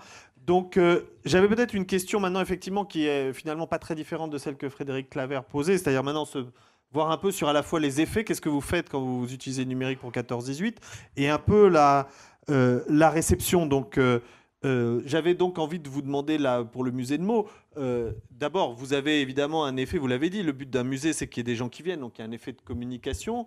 Mais quand vous avez fait ce personnage, vous avez dit vous-même, et vous m'avez gentiment fait passer votre communiqué de presse, qu'il y a eu un attachement qui s'est créé avec ce poilu. Donc vous avez créé autre chose que de la communication. Alors, quels sont les effets mémoriels finalement de cet usage des réseaux sociaux? Est-ce que vous n'êtes pas allé plus loin que ce qui est le rôle d'un musée, là encore? C'est quoi les effets de ce personnage? Est-ce que vous avez le droit d'inventer un poilu quand on dispose d'autant de documents sur des vrais poilus? Est-ce que vous avez un peu réfléchi quand même aux usages, je dirais, moraux? Est-ce que vous faites de la mémoire ou est-ce que vous défendez une forme d'histoire? C'est quoi, au-delà de la communication, ce qui est évidemment très important, parce que vous l'avez très bien dit, un musée sans visiteurs n'a pas de sens, mais qu'est-ce que vous faites quand vous faites ça? Et est-ce que vous aviez le droit si facilement d'inventer des documents quand malgré tout, là je suis à peu désaccord avec vous, on dispose de journaux qui sont tellement complets, avec tellement de photos, qu'on peut très bien réaliser ce que vous avez fait avec des vraies sources? Maintenant, c'est pas pour vous dire que ce serait aussi bien et que ça aurait le même succès. Mais je pense que sur le plan matériel, on dispose de ces documents-là. Donc, est-ce qu'aujourd'hui, avec le recul, vous allez me dire, quand on le fait, on n'a pas forcément tous ces éléments-là. Est-ce que vous avez l'impression que vous avez fait autre chose que de la communication? Et ce serait quoi? Est-ce que vous avez produit du savoir? Est-ce que vous avez produit un appel au savoir? Alors, il y a eu des études universitaires qui ont appelé ça une nouvelle forme de médiation culturelle. Donc, effectivement, on est dans un autre champ que celui de la communication. Donc, c'est une autre façon. Ça veut dire quoi, médiation? C'est un autre moyen, une autre façon d'aborder l'histoire, clairement. Alors, c'est difficile parce que la ligne entre les deux, médiation et communication, est quand même très, très proche. Mais effectivement, comme vous le dites très justement, des carnets de guerre très précis, très documentés, il en existe énormément. Nous en avons beaucoup dans la collection du musée. L'idée de Léon, si vous regardez bien son histoire, vous ne savez jamais où se trouve Léon. Et c'était pas le but. Raconter ce qui s'est passé le 15 avril 1915 dans tel village n'avait pas d'intérêt pour nous. Ça, on le sait, on peut le trouver. C'est-à-dire donner une forme d'universalité plus... Exactement. Le Léon, il peut être en Belgique, il peut être dans le nord de la France, à Roubaix, il peut être dans la Meuse. C'est tous les Léons de l'époque, en fait. C'était vraiment cette idée-là. Et nous, ce qui nous intéressait, c'était l'homme. Et c'était pas tant les faits historiques, mais c'était vraiment l'homme et le ressenti de l'homme, pour être fidèle aussi à ce qu'on veut au point de vue du musée, qui est un point de vue vraiment à hauteur d'homme. Voilà, pour faire simple, c'était vraiment sur ce propos-là. Après, toutes les illustrations sont des documents d'archives et historiques qui émanent de la collection du musée. Donc ça, ils ne sont pas fictifs. Donc on s'appuie quand même sur des choses réelles et tangibles et historiques. Et on a tenté avec effectivement les collègues conseillers scientifiques et historiques d'être au plus proche de la véracité historique. C'était primordial parce que sinon ça n'a pas de sens et autant ne rien faire. Donc on essayait de concilier tout ça. Mais ce qui nous intéressait effectivement, c'était pas de dire que Léon était tel jour à tel endroit et qu'il s'est passé ça. Voilà, c'est vraiment la forme d'universalité. C'était vraiment l'objectif de et alors peut-être dernière cette question, histoire. parce que le temps avance et je voudrais qu'on ait une discussion avec la salle. Est-ce que c'est une expérience maintenant que vous allez dire, maintenant on peut commencer à théoriser et à penser Facebook de ce point de vue-là comme un outil de médiation culturelle, de création, si vous voulez, historienne ou historique? Est-ce que c'est quelque chose finalement qui est un premier pas, qui ayant eu un succès, vous allez en faire généraliser le propos avec d'autres périodes, d'autres moments? Comment vous voyez les choses? Pour nous, voilà, cette opération déjà, contrairement aux autres opérations qui existent, elle a une durée dans le temps. Même si la page est toujours en ligne, il y avait une dimension d'interactivité de moments donnés. C'est-à-dire que ça a une force encore plus forte. C'est pas très joli, hein, force plus forte, mais bon, voilà, vous avez compris. Quand les internautes étaient en direct. C'est-à-dire que pendant 1 mois et demi, tous les jours, ou presque, Léon intervenait. Et donc, finalement, le lendemain, les gens sont là et finalement, ils attendaient presque mais où es-tu, Léon? On a eu 1 ou 2 journées où on n'a pas fait de poste. Les gens, mais qu'est-ce qui se passe, Léon? Où est-ce que tu es? Voilà. Donc, il y avait pour le coup, dans la dimension temps, on était dans la même dimension de temps. C'est-à-dire que le 15 avril 2013, on était le 15 avril 1915. Mais voilà, on était presque sur la même dimension de temps, bizarrement. Donc, il y a eu un instant T qui n'existe plus aujourd'hui. Aujourd'hui, il n'y a plus de suspense, j'ai envie de dire. Toute l'histoire est en ligne. Le livre existe, les articles de presse sont sortis. Donc, pour nous, l'opération, elle a eu un début, elle a eu une fin. Voilà, point. La continuité de ça, c'est le musée. Et c'est ce qu'on peut trouver dans le musée. Voilà, pour nous, la continuité, elle est là. Alors évidemment, en termes de communication, on a pu gagner des fans sur la page Facebook du musée, évidemment. Mais la continuité, le concret de ça, c'est de dire maintenant, venez au musée, et là, vous êtes face à ce que vous avez vu de manière immatérielle et en image. Et donc, l'émotion, elle est là quand vous voyez cet uniforme, quand vous voyez cette photo, quand vous voyez cette lettre du poilu. Voilà. Merci beaucoup. On va faire donc le dernier tour, puis on va laisser la parole à la salle. Christian Canivet, donc à la fois peut-être pour répondre à Frédéric Claver, comment vous évaluez la réception de ce que vous mettez en ligne? Est-ce qu'il y a par exemple des réactions un peu, peut-être pas comme Léon, mais en tous les cas au journal de Paul Détombe? Est-ce que vous avez des réactions? Et vous-même, peut-être quand vous faites tout ça, j'imagine que c'est beaucoup d'investissement personnel aussi, vous-même vous écrivez des textes sur ce... Qu'est-ce qu'il y a comme dimension dans cet investissement web? Est-ce qu'il y a une dimension mémorielle, une dimension de militantisme régional, de souvenir de la région? Comment vous positionnez aussi par rapport aux questions, on pourrait dire, déontologiques, où le web est à l'articulation, puisqu'il donne une visibilité évidemment à ce type d'opération? Donc peut-être les 2 questions qui sont liées. Alors, pour répondre à l'interactivité et aux commentaires qui peuvent être postés sur le site, il y a les commentaires sur le site d'une part, et les commentaires aussi sur les réseaux sociaux. Facebook, c'est autre chose, parce qu'on a des animateurs de communauté au journal qui gèrent les commentaires sur les réseaux sociaux, c'est leur métier. Alors, il gère aussi les commentaires sur le site général lavoixdunord.fr, qui est le plus gros morceau. Donc, ils consacrent en fait une toute petite partie de leur temps sur le site iliacentans.fr. Donc, on a assez peu. Alors, curieux, le paradoxe, c'est qu'on rejoint le papier, c'est qu'on a des réactions qui nous viennent par courrier. Parce qu'on a un service courrier des lecteurs, comme dans tous les grands quotidiens régionaux. Donc, on a des réactions sur le courrier des lecteurs, par mail ou par courrier écrit. Suite à nos appels à témoignages, à photos, parce qu'on fait ça aussi, on joue des réseaux sociaux pour interagir.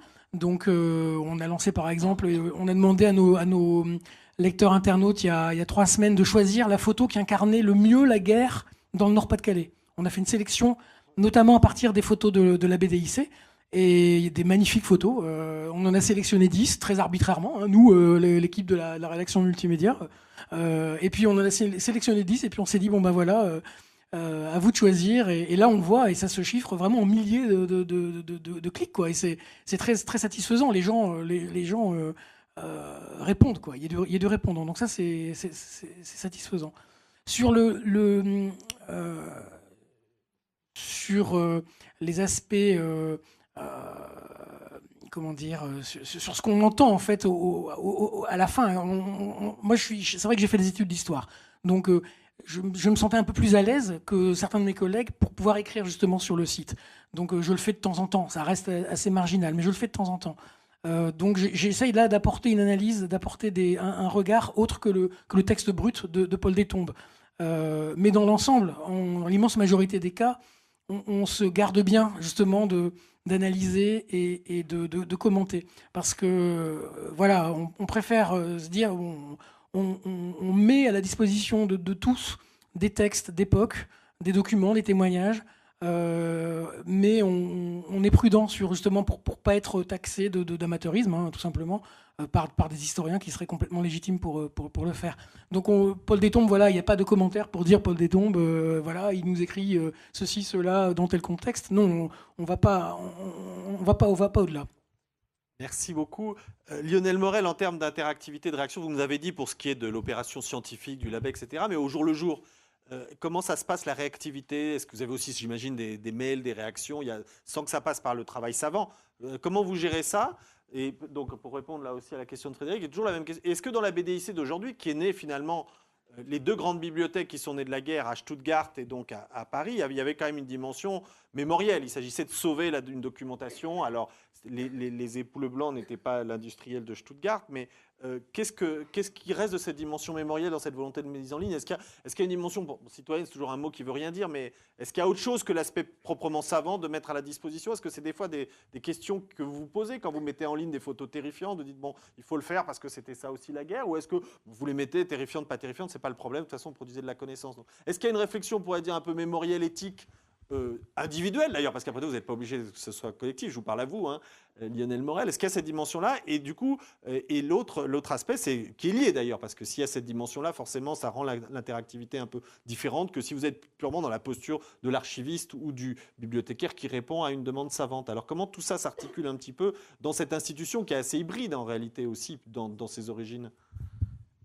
Alors nous, sur les choix de mise en ligne, on est quand même dans une logique de fond et de respect des fonds, c'est-à-dire qu'on ne fait pas de tri dans le fond, c'est-à-dire que si dans l'ensemble des images, il y en a qui peuvent être choquantes, c'est vrai que dans nos images, il peut y en avoir, hein, on a des photos d'exécution de fusillés, bon, avec toujours la question de savoir en plus si c'est vraiment des images authentiques ou des images reconstituées. Sur l'image de 14-18, elles sont un statut assez particulier, hein. Il y a beaucoup d'images, par exemple dans le fond valois, qui ont été pris par des opérateurs aux armées, dont on peut se demander beaucoup si elles sont authentiques ou pas, ou si elles sont reconstituées. Ça, c'est assez... Mais nous, on ne trie pas, en fait, hein. On met vraiment en ligne. Nous, notre idée, c'est-à-dire on est dépositaire d'une source à la fois pour les historiens, mais aussi pour les citoyens, hein. C'est-à-dire on n'a jamais fait cette distinction à la BDIC, on est vraiment ouvert à toute forme, et d'ailleurs de plus en plus au grand public, hein, aussi. Donc nous, on met en ligne des sources, on ne fait pas de tri à l'intérieur. Alors après, c'est vrai que nous, notre question, elle est plus sur une problématique sur l'appropriation. C'est quoi? Parce qu'on a eu souvent un peu l'impression dans les institutions culturelles qu'il suffisait de numériser et de mettre en ligne pour garantir justement la diffusion du patrimoine. C'est vrai que c'est une chance extraordinaire, hein, de pouvoir numériser et communiquer de cette manière. Mais en fait, on se rend compte de plus en plus que c'est pas suffisant, parce qu'il y a un effet de déferlement aussi. À l'occasion du centenaire, il y a eu énormément de mise en ligne d'images, et la masse crée en soi obstacle à l'appropriation. C'est-à-dire que des personnes, nous là par exemple, on va mettre en ligne plus de 110 000 photographies. Voilà, quand vous êtes confronté à 110 000 photographies sur un site, où je vais, comment faire. Donc on est plus dans une logique de médiation. Parce qu'un historien, lui, il a besoin de la masse, en fait, hein. C'est-à-dire que plus on met de choses en ligne pour l'historien, plus lui, ça lui donne une source dans laquelle il va pouvoir puiser. C'est important qu'il y ait cet effet, voilà, de mettre en bloc les fonds en ligne. Mais pour le grand public, c'est pas une manière de les toucher, on voit, efficacement. Donc on a tout un travail maintenant. Vous voulez dire que ça déroute finalement plus que ça invite à venir visiter? Tout à fait. Ouais. Il y a un effet nous on appelle ça le syndrome de la boîte blanche. C'est-à-dire quand vous êtes devant l'onglet recherche de la bibliothèque numérique, une personne qui arrive et qui n'a pas de besoin particulier, elle ne sait pas quoi taper dans cette boîte, et donc elle va partir. Donc il y a tout un travail pour nous qui est d'inverser le propos, et qui là devient justement de trouver... Alors il y a ça joue beaucoup justement sur la médiation dans les réseaux sociaux. Il faut trouver le bon moment pour poster la bonne image qui va accrocher l'attention. Et on rentre dans ce qu'on appelle l'économie de l'attention, c'est-à-dire que sur la guerre de 14-18, il y a eu un énorme, je dirais, déferlement d'images, d'initiatives, et donc nous, comment s'inscrire dans ce foisonnement? Et on se rend compte d'ailleurs que sur nos images, la réutilisation c'est pas parce qu'on permet de réutiliser nos images qu'il y a énormément de réutilisation. Il y en a, mais il n'y en a pas non plus énormément. Donc nous, maintenant, on va être plutôt dans une démarche où, en tant qu'institution culturelle, où mettre nos images pour qu'elles soient le plus visibles, et comment faire en sorte qu'elles soient réutilisées par des personnes qui aient capté leur attention. Je pense que c'est un peu ça, sinon ce patrimoine, ça va être comme un musée sans visiteurs, si vous voulez, quoi. Et ça, c'est quand même une question à se poser, on sait aussi que la numérisation, c'est un investissement public considérable. Donc pour être sûr que cet investissement il serve à quelque chose, il faut qu'on trouve de nouvelles stratégies d'appropriation. Oui, c'est très important ce que vous dites, parce que ça m'a frappé dans le débat de ce matin. J'aurais voulu en discuter avec l'archiviste, mais quand elle disait les gens comme ça ont l'impression, sans la médiation des historiens, d'avoir accès aux documents, c'est quand même extrêmement problématique. Et vous le dites vous-même, parce que finalement, même un amateur, à un moment donné, devant un dossier d'un conseil de guerre, ça présuppose, pour le comprendre, évidemment, beaucoup de choses en réalité. Il faut des heures de lecture, des heures de réflexion pour comprendre qu'est-ce que c'est que la fonction de procureur, qui est l'avocat, pourquoi il est nommé. Donc cette idée-là, elle est un peu fausse. Il y a une grande illusion dans cette idée de mise en ligne. Hein, il y a une forme de folie et d'illusion qui est de croire que parce que les documents sont disponibles, et ça, moi, ceux que je connais parmi le mieux, c'est ces dossiers des conseils de guerre.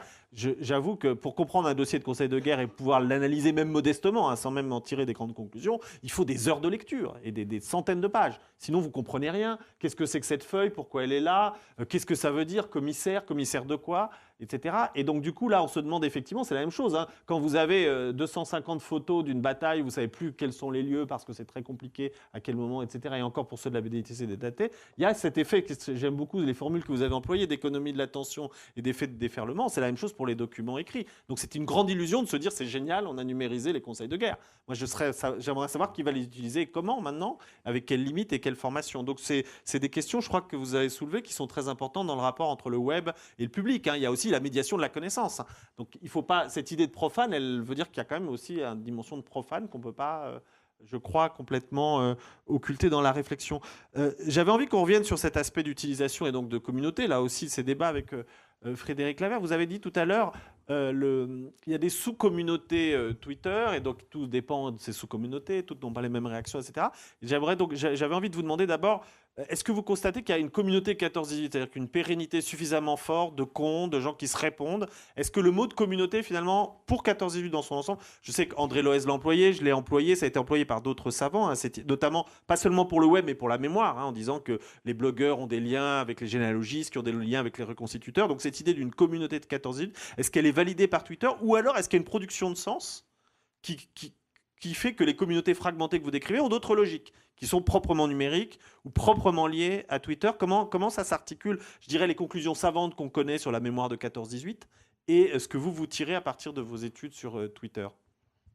Alors, je ne suis pas sûr de pouvoir répondre à la question pleinement dans la mesure où c'est toujours un projet en cours, donc on n'a pas tout analysé. Ce qui est certain, c'est que vous avez des comptes que l'on retrouve très liés entre eux et qui forment effectivement une sorte de communauté. Mais sur Twitter, vous avez deux fonctionnalités. Enfin, il y a deux fonctionnalités qui sont bien distinctes. Vous avez le retweet, qui est le fait de simplement citer un autre tweet sans le commenter, et vous avez la réponse. Vous pouvez répondre aux gens. Le premier, c'est une citation. Le second, c'est une discussion. Sur mes 1,2 million de tweets, si j'enlève les retweets, je tombe à 300 000. Donc la partie discussion, vraiment discussion avec engagement de gens, avec des gens qui se répondent, est quand même loin d'être aussi impressionnante qu'elle ne semble l'être à première vue. Quand on regarde dans le détail, en fait, on voit une sorte d'ensemble de communautés, certaines étant très permanentes autour de la mission du centenaire. Vous avez des comptes qui retweetent régulièrement, qui n'engagent pas nécessairement la discussion avec la mission du centenaire, mais vont engager la discussion entre eux. Ça, vous le voyez très clairement. Vous allez avoir des communautés qui sont très temporaires. Donc, un exemple, c'est que je pense au printemps 2014, il y a eu une action dans les écoles britanniques avec autour d'une symbolique, qui est celle du coquelicot. Et là, vous voyez une communauté de gens discutant entre eux pendant quelques jours, qui disparaît après. Autour du compte de David Cameron, qui a fait une énorme pub autour de ça, mais on voit aussi les gens un peu discuter entre eux. Et c'est une communauté éphémère qui disparaît après. Ce sont des comptes qui ne sont intervenus dans le centenaire, enfin dans la discussion sur le centenaire sur Twitter que quelques jours, et qu'à une seule occasion. Vous pouvez avoir, vous avez eu une grande opération mémorielle qui a été à la tour de Londres, donc en novembre, très impressionnant avec l'installation des coquelicots, absolument magnifique. Voilà. Là, vous avez eu aussi énormément de gens qui ont engagé la discussion, au moins retweeté ce que disaient les autres autour de cette installation qui était absolument magnifique. Vous en avez eu d'autres, notamment dans une ville plus au nord, si mes souvenirs sont bons, de l'Angleterre, de petits hommes en glace qui fondaient au fur et à mesure de la journée et qui symbolisaient les soldats morts au combat. Là aussi, vous voyez des gens qui discutent de l'événement, et puis avant et après, ils n'ont pas discuté du tout de la commémoration du centenaire. Donc vous avez à la fois une certaine permanence de certains comptes qui sont toujours là pendant un an, quasiment toujours, qui sont des comptes institutionnels, parfois des comptes d'amateurs aussi, parfois aussi des comptes comme Un jour un poilu. Parfois des comptes privés, tout à fait, enfin de personnes privées, qu'on voit tout au long de l'année. Et il y a des communautés beaucoup plus temporaires qui apparaissent et disparaissent en fonction des événements. Donc voilà un peu comment ça se structure pour le moment. Avec 1,2 million de tweets, j'ai quand même la possibilité d'aller beaucoup plus dans le détail, mais je ne l'ai pas encore fait. Merci beaucoup. Peut-être un dernier mot, Frédéric Cousset. Alors, d'une certaine manière, vous avez dit que vous produisiez une communauté très localisée, c'est-à-dire avec les passionnés de 14 J'avais envie de vous demander, parce que quand même il y a une dimension locale, on le voit aussi avec la Voix du Nord. Est-ce que vous avez l'impression que le fait que vous produisiez un savoir régulier, accessible, simple et en même temps assuré, est-ce que ça crée du lien social aussi localement? C'est-à-dire que vous avez des gens dans les villages qui, sans s'intéresser particulièrement à 14-18 et vous suivre régulièrement, est-ce que vous avez l'impression que vous produisez du social? C'est-à-dire, est-ce que vous avez rencontré des gens que vous n'auriez pas rencontrés de manière un peu régulière? Est-ce que ces gens se fédèrent? Est-ce que vous produisez de la mémoire? Est-ce qu'il y a cet effet un peu plus compliqué à analyser, hein, surtout quand on est le producteur, au-delà finalement du web 14-18 et de vos 3 spécialistes qui là évidemment ont tout intérêt à travailler avec vous? Alors oui, du coup c'est sûr, on va au-delà du numérique avec ce projet, puisque on me demande d'intervenir justement dans des communes pour parler des morts de la commune, on me demande d'intervenir dans les écoles, dans les lycées, les collèges. Donc c'est vrai que là, je vais rencontrer des personnes, et là, on part complètement hors numérique, et on va vraiment... donc ça crée du lien social en vrai, et vraiment avec des publics différents, des jeunes, des moins jeunes, des adultes, des passionnés. Et vous pensez que la forme finalement à la fois un peu savante, régulière et organisée de votre blog permet finalement du coup aux gens d'une certaine manière d'attester non seulement de tout votre travail, mais aussi que finalement la régularité, la pérennité crée aussi du lien. C'est-à-dire que le fait que votre blog soit alimenté régulièrement, que vous vous soyez donné cette régularité-là, finalement, et que ce soit Internet, finalement, permet du coup, comme vous dites, ensuite de passer au social. Voilà, tout à fait, oui. Et notamment, c'est vrai que le blog, je travaille sur les communes de naissance et non pas sur les noms inscrits au monument aux morts, en fait. Puisque les noms inscrits au monument aux morts sont les soldats dont le dernier domicile connu était la commune. Donc c'est vrai que j'ai beaucoup de personnes qui vont aller voir, ne serait-ce par la commune de naissance, en se disant « Ah bah oui, effectivement, lui, il est sur le monument de la commune ailleurs, mais il est bien né dans cette commune. » Et donc c'est vrai que là, j'interviens aussi au niveau des communes, quoi, du coup. Il nous reste une demi-heure grâce à André Loël. Je vous remercie 1000 fois de nous avoir donné des réflexions non seulement très riches de vos pratiques, mais aussi d'avoir bien voulu réfléchir parfois un petit peu au-delà. Donc merci beaucoup à vous 5. Je vous propose qu'on continue pendant une demi-heure la discussion. Hein, si vous avez des questions, des remarques, des critiques. Je vois déjà un bras tendu. Voilà. Donc le micro doit circuler. Donc questions, remarques à n'importe lequel des intervenants. Merci. Oui, Christine Martinez, je suis l'archiviste qui a parlé ce matin. Donc, je Tant voudrais mieux. apporter quelques précisions parce que je ne me suis pas vraiment reconnue dans ce que vous avez dit, de ce que j'avais dit. D'abord, je voudrais préciser qu'il n'y a pas, moi je ne vois pas de bloc comme ça entre des institutions culturelles qui s'adresseraient à des publics de spécialistes et puis les autres qui s'adresseraient au grand public. Nous nous adressons aussi au grand public, hein. Que ce soit les archives, les services d'archives ou les bibliothèques spécialisées ou pas, on s'adresse à tout le monde. Hein, c'est la vocation des services d'archives, c'est d'abord de s'adresser aux citoyens. Voilà. Hein, donc de mettre l'information à disposition de tout un chacun. Deuxièmement, je voulais aussi signaler que la médiation, on en fait depuis le début des années 50. On n'a pas découvert ça avec la guerre de 14. Moi, je suis devenue archiviste parce qu'à l'âge de 12 ans, j'ai découvert un service d'archives via de la médiation, un service pédagogique. Donc ça existe depuis les années 50. Simplement, on s'adapte. Hein, on fait de la médiation. On faisait de la médiation sans Internet dans les années 50. Maintenant, on utilise Internet. Et donc, notre objectif, ce n'est pas juste de mettre en ligne massivement des archives, mais c'est aussi de concevoir les outils pertinents pour permettre aux gens de s'approprier ces fonds, hein, et puis de les réutiliser. On parlait de réutilisation. C'était d'ailleurs un des sujets qu'on abordait ce matin, et je l'ai dit l'important, c'est vraiment aussi de penser ça dans le cadre de la réutilisation des données. Donc, pas juste de mettre les données en ligne, mais de fournir à tout un chacun des outils permettant de se réapproprier et d'utiliser ces données. Donc, ça peut être, on parlait ce matin d'indexation collaborative, ça peut être des outils comme des jeux sérieux, façon ludique de s'approprier une méthodologie de recherche, etc., etc. Et donc, de ne pas se retrouver, comme vous disiez, monsieur, devant une boîte blanche sans avoir aucune idée. Voilà. Donc, je voulais juste apporter ces 2 petites précisions qui font d'ailleurs le lien avec le débat que nous avons eu ce matin. Oui, merci beaucoup. Il y aurait sans doute des réponses à apporter. On va peut-être prendre d'autres questions. Questions, commentaires, tout est libre. Pour l'un ou l'autre des intervenants, n'hésitez pas. Oui, alors j'avais une question et un commentaire. La question, c'était pour Léon Vivien. Vous avez dit que justement, ce qui faisait la force, c'était l'écriture du texte. Et j'aurais voulu savoir qui avait écrit ces textes, si c'était une équipe ou une personne. Et puis aussi, je voulais parler justement de l'importance quelquefois d'avoir recours à un personnage fictif. C'est ce qu'on a fait aux archives départementales d'Indre-et-Loire.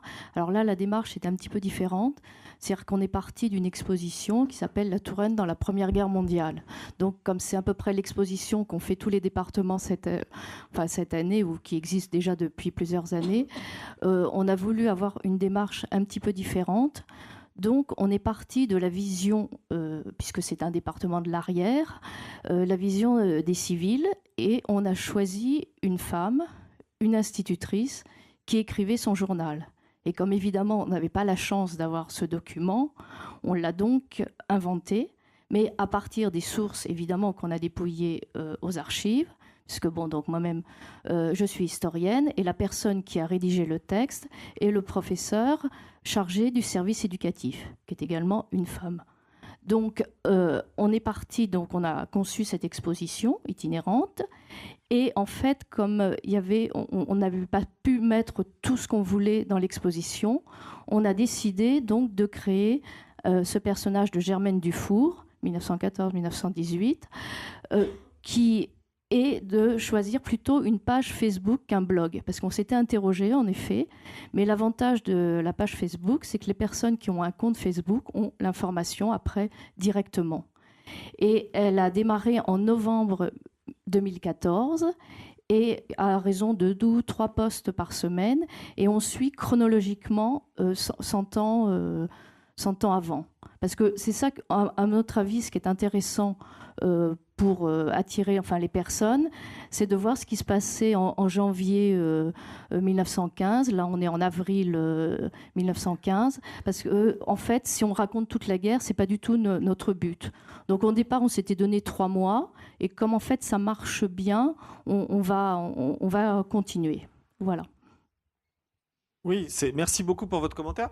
Moi j'avoue que je pense qu'on n'aura pas le temps de poursuivre la discussion, mais ça m'interroge quand même l'idée qu'une expérience vécue par des millions de gens, à cause des médias et de la médiation, invite à en créer encore d'autres.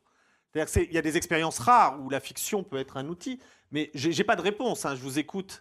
Vos 2 expériences, je trouve ça intéressant. Mais j'avoue que comme historien, je n'ai pas complètement la réponse sur ce que vous êtes en train de faire quand vous avez des millions d'expériences disponibles. Moi, chez moi, je reçois des carnets de guerre. J'en ai plus que je ne pourrais jamais en éditer dans toute ma vie et parfois au jour le jour. Donc les expériences ne manquent pas, les récits d'expériences ne manquent pas. Les documents, comme vous le disiez, parfois accompagnent. Il y en a qui ont des photos, il y en a qui sont des dessinateurs, des soldats qui accompagnent leurs récits. Donc on a tout ça et on en a déjà des millions qu'on ne pourra jamais traiter, même en faisant faire des centaines de thèses chaque mois sur 14-18, et vous en rajoutez encore en créant des fictions. Pour des raisons... Et donc je trouve ça assez intéressant. Je ne suis pas sûre d'être au bout de la réflexion. Non, parce qu'en fait, trouvez-moi le récit d'une jeune femme en Indre-et-Loire. Donc, en fait, là, on utilise la presse d'Indre-et-Loire. Il y a eu un accident de tramway, on le raconte. Il y avait de la publicité mensongère par rapport au bouillon cul, magie, etc. Donc, on utilise vraiment des choses qui se sont passées réellement. Donc, en fait, on raconte des choses exactes. C'est l'enrobage qui est un petit peu différent. Mais si vous voulez, justement, c'est un petit peu comme vous qui êtes le musée de Meaux. une institution, nous sommes les archives d'Indre-et-Loire, on est une institution, on ne pouvait pas se permettre d'écrire des choses fausses. Donc en fait, tout est exact, mais c'est juste voilà, une question après de style. Et en fait, les gens apprécient beaucoup aussi de cette expérience de la vie quotidienne, comme on dit, le récit du fort privé, et ça touche les gens. Et c'est aussi notre but, c'est justement de la médiation. La médiation, elle a changé maintenant, et la médiation, elle s'exprime à travers les réseaux sociaux. Oui, donc on est au cœur de notre... Oui, Frédéric, on est au cœur de notre discussion justement sur ce que c'est que l'effet des réseaux sociaux, du numérique. Oui. Là, en tant qu'historien, en fait, le fait qu'il y ait une partie fictionnelle ne me dérange pas à partir du moment où c'est très clairement établi et où ça permet d'introduire des choses qui, elles, sont de l'ordre de la connaissance historique. Je pense que le débat reflète aussi peut-être une moins grande implication des historiens français vers le grand public que ce qui peut exister aux États-Unis ou au Royaume-Uni avec la public history. Non, parce que vous ne comprenez pas complètement mon questionnement qui renvoie pas à une forme de pureté du tout. Hein, j'ai assez travaillé sur la fiction aussi. C'est pas du tout une question de la pureté, c'est une question finalement quand même de savoir ce que c'est que la production d'un discours historique. Mais l'idée ne me dérange pas du tout en soi, comme vous. C'est pas du tout cette question-là. Mais si vous voulez, la question du récit de vie, elle a existé autrement. Dans les années 70, le récit de vie, c'était d'aller chercher des voix populaires qu'on éditait. Et vous parliez d'institutrice, le journal d'Émilie Carle, La soupe aux herbes sauvages, c'était une voix du peuple, c'était une voix simple, c'était une voix de la vie quotidienne. On a eu la même chose avec Jacques Ezeliaz, on a eu la même chose avec Grenadou pour parler d'un soldat de 14 îles. Donc cette idée de voix simple, popularisée, qui raconte des histoires, elle s'est incarnée historiquement devant des manières différentes. Ce qui m'intéresse aujourd'hui, c'est pourquoi est-ce qu'on a besoin de l'incarner en inventant des personnages qui avant étaient pris dans un réel. Et c'est là où les effets peut-être du numérique ou du grand public sont intéressants. C'est pas du tout l'idée qui me gêne de la médiation, c'est la forme. D'ailleurs, la forme me gêne pas, elle m'interroge. Mais pardon, je vous laisse répondre. Non, je pense que ce qui est important, c'est d'être clair d'emblée sur le postulat du fictif ou du non fictif. C'est ce qui compte. Je vais répondre à votre question, madame. Donc, ce qui va encore peut-être apporter de l'eau à votre moulin. Mais il se trouve que pour rendre à César ce qui appartient à César, l'histoire de Léon, elle a été écrite par un concepteur-rédacteur de l'agence de publicité DDB, dont le métier est d'écrire et de jouer avec les mots. Donc c'est son métier. Et c'est lui qui, par un beau jour de décembre 2012, dit voilà, tenez. Et c'était écrit en pensant déjà Facebook. Donc c'était écrit avec les codes de Facebook. Donc avec cette écriture courte, cet échange, il y avait déjà les échanges avec ses copains avec ses copains, avec l'arrière. Il était tel quel, avec ses connaissances personnelles, parce qu'en l'occurrence c'est un publicitaire. Il se trouve que par ailleurs il est fan d'histoire, qu'évidemment on a mis toutes les ressources du musée à sa disposition. Puisqu'à la base, c'était quand même leur souhait. On n'avait pas défini un besoin. On n'avait pas fait on leur avait pas fait on n'avait pas fait de brainstorming ensemble au début. Ça vient d'eux quand même. Il faut pas l'oublier. Et donc cette histoire est arrivée à nous derrière. Première lecture, effectivement, c'est on lit d'une traite parce qu'on a envie de savoir ce qui lui arrive. On a envie de savoir si Léon va s'en sortir et qu'est-ce que va devenir son fils et qu'est-ce que vont devenir ses copains. Donc on lit ça d'une traite, il y a l'émotion qui nous prend. Et puis après, on a une deuxième lecture en tant que musée, qui est une lecture historique. Est-ce que effectivement, en fonction de l'époque, de l'âge des protagonistes, est-ce que tout ça est réaliste? Est-ce que les termes employés donc pour ça, effectivement, il y a des historiens, il y a des spécialistes qui vont corriger, entre guillemets, la copie. Non pas sur le fil conducteur de l'histoire, mais sur vraiment la réalité historique. Donc ça, c'était l'apport du musée. Et c'est pour ça que je dis toujours, l'agence n'aurait pas pu faire ce projet sans nous et nous n'aurions pas pu le faire sans l'agence. Voilà, donc c'est une sorte de mise en commun de compétences. Merci beaucoup. On a encore, je crois, 10 minutes, un quart d'heure pour des questions. J'envoie des questions, remarques. Il y en a Moi, là. j'en aurais là. juste une si je peux, et je vais passer le micro ensuite. On a beaucoup parlé des blogs, des réseaux sociaux, etc. Il y a quelque chose dont on n'a pas parlé cet après-midi, on l'a un peu évoqué ce matin, c'est Wikipédia. Et ce que j'aimerais savoir, c'est si dans votre expérience, et notamment Frédéric Housset, s'il y a des porosités entre les utilisateurs finalement de blogs, de forums, etc., et ceux qui vont rédiger les articles Wikipédia sur la Grande Guerre. Est-ce que c'est les mêmes gens ou est-ce que c'est des univers cloisonnés? Est-ce qu'on sait finalement ce qu'il y a derrière cette encyclopédie dont l'apparence comme ça est très neutre et en fait on sait qu'elle est collaborative?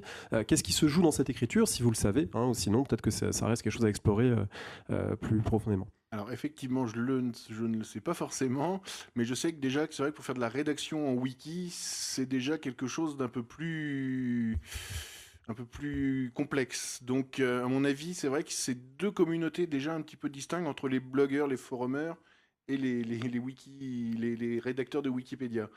Parce que c'est vrai que la rédaction sur un wiki est quand même un peu plus complexe que sur un blog.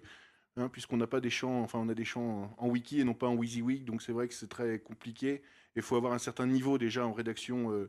Donc à ma connaissance, c'est vrai que c'est plutôt deux mondes un peu différents. Peut-être que quelques... Je voudrais juste ajouter quelque chose parce que justement dans la cartographie qui a été faite avec la BNF sur les sites et tout, alors Wikipédia est présente, mais pas forcément si présente qu'on aurait pu s'y attendre, et en tout cas infiniment moins présent que ne l'est le forum page 14-18. Et j'ai pas l'impression que la communauté de contributeurs du forum, qui est quand même dans cette logique de travail collaboratif et de production de connaissances par la discussion, c'est certainement pas la même que celle des Wikipédiens en France qui s'intéressent à l'histoire. J'ai l'impression qu'il y a encore cette césure qui est...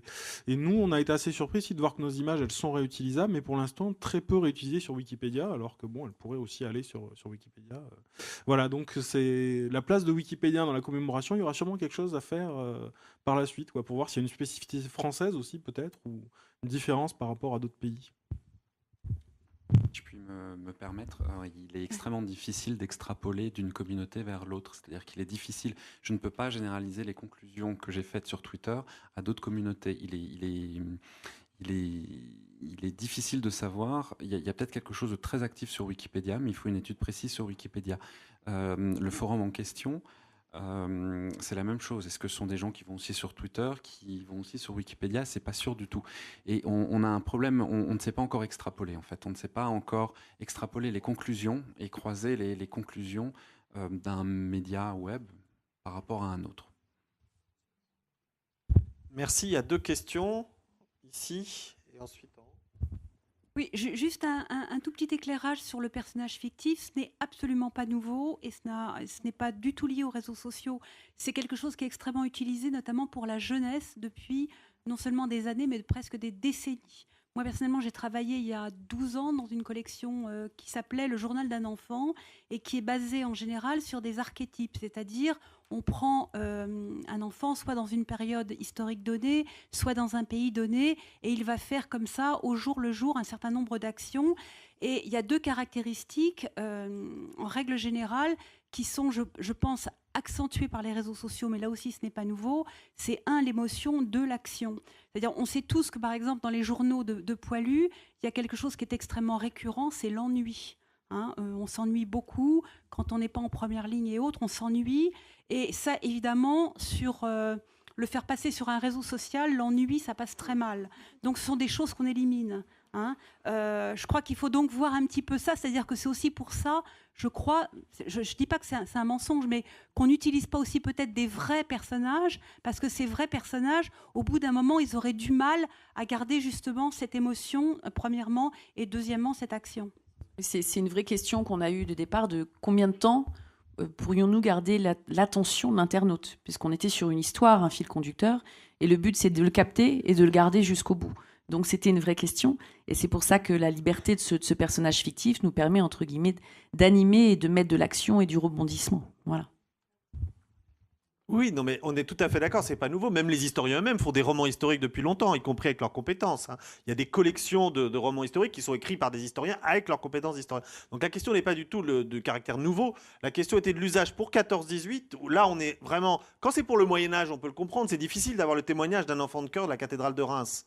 Donc que l'historien en question utilise la fiction pour le faire parler, on peut l'entendre.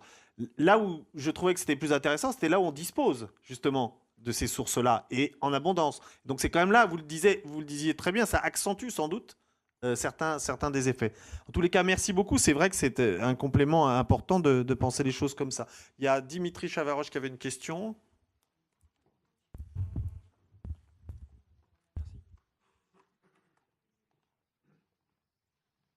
Oui, bonjour. Voilà, pour le personnage de fiction, oui, une petite chose, il me semble aussi que, étant donné que c'est de la fiction, on est complètement dans un discours de mémoire, un discours instantané, hein, complètement dans l'émotion, et aussi ça permet d'être un bon support de publicité, chose que pour chacune des institutions, il est en fait.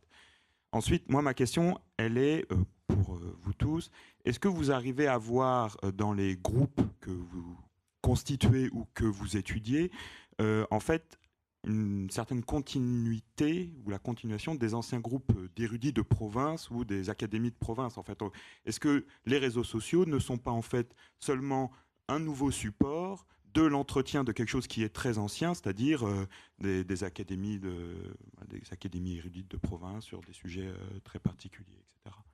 Voilà. Sur Twitter, est-ce que vous arrivez à localiser, à voir, et ensuite, socialement, c'est intéressant de savoir ensuite à quelle catégorie de population cela correspond, qui s'intéresse à 14-18 aujourd'hui ou pas, etc. Alors, techniquement, ça va être très très difficile parce que je ne dispose pas d'énormément d'informations sur les utilisateurs Twitter dont je collecte les données. Il y a une géolocalisation, ça pourrait aider, mais en fait, elle est très défaillante sous Twitter puisqu'il n'y a que 5% des utilisateurs qui la mettent en route. Et la plupart, en fait, sont concentrés dans les capitales. Donc, en France, dans les régions, on géolocalise moins qu'à Paris. Donc, du coup, il y a on n'a aucune idée de la représentativité. Et puis surtout, c'est que 5% des tweets. Après, avec des moyens techniques un peu plus précis, je pourrais un peu mieux localiser, un peu mieux aller plus dans le détail. C'est pas encore en place, ça fait partie des projets, mais ça va prendre du temps. Puisque ça nécessite d'abord l'acquisition d'un savoir-faire technique que j'ai parfois, mais que je n'ai pas toujours. Mais je vais essayer de regarder, d'aller dans le plus concret. Par contre, ce qui est certain, c'est qu'il y a quand même une différence quantitative par rapport à des usages anciens, dont on peut se demander si elle ne va pas entraîner une différence qualitative. C'est-à-dire que le réseau social, le réseau social numérique se définit par sa masse, par l'ampleur des données qui sont publiées, par l'ampleur du nombre de comptes. Et du coup, ça change peut-être quelque chose. Ça fait partie des choses qui, sur le long terme, il faudra qu'on essaye de faire avec la base de données et les tweets qu'on a collectés. Juste pour rajouter un petit mot peut-être là-dessus, effectivement, du coup, les réseaux sociaux quand même, ou les blogs, les tweets, etc., ça a quand même permis de mettre en relation des personnes qui ne se seraient jamais rencontrées autrement. Donc c'est vrai que voilà, dans cette salle, j'ai rencontré beaucoup de personnes de façon via les réseaux sociaux, et parce que de géographie complètement différente. Donc c'est vrai que sans ces réseaux sociaux, le partage d'informations et de connaissances aurait été beaucoup amoindri en fait. Voilà, c'était juste pour rajouter. Oui, une petite précision sur la géolocalisation. Alors nous, on arrive à géolocaliser très finement nos internautes, mais pas nos contributeurs sur les réseaux sociaux. En revanche, on sait dire qui et quand et où et combien de temps il a consulté l'article pour les articles qui sont sur le site. Et ce qui est intéressant, c'est qu'on a une forte communauté d'expatriés, de gens originaires du Nord-Pas-de-Calais notamment, qui sont de par le monde, et on arrive à voir très finement que l'après-midi, on va avoir des gens qui sont aux États-Unis, le matin des gens qui sont en Chine, qui consultent le site Grande Guerre. Ouais. Donc ça, en revanche, effectivement, pour Twitter, Facebook, c'est très compliqué de savoir qui sont les gens. Enfin, en plus, les photos, il faut toujours se méfier des photos de profil sur Facebook. Donc, non mais voilà, on ne sait pas quel âge ils ont, on ne sait pas d'où ils sont, qui ils sont. Il y a des gens qui peuvent avoir plusieurs comptes Facebook. Enfin, voilà, il y a plein de biais et on a un devoir d'être prudent avec tout ça. On a encore, je crois, le temps peut-être pour une ou deux dernières questions. Oui, monsieur. Attendez, je crois qu'il faut attendre le micro, excusez-nous.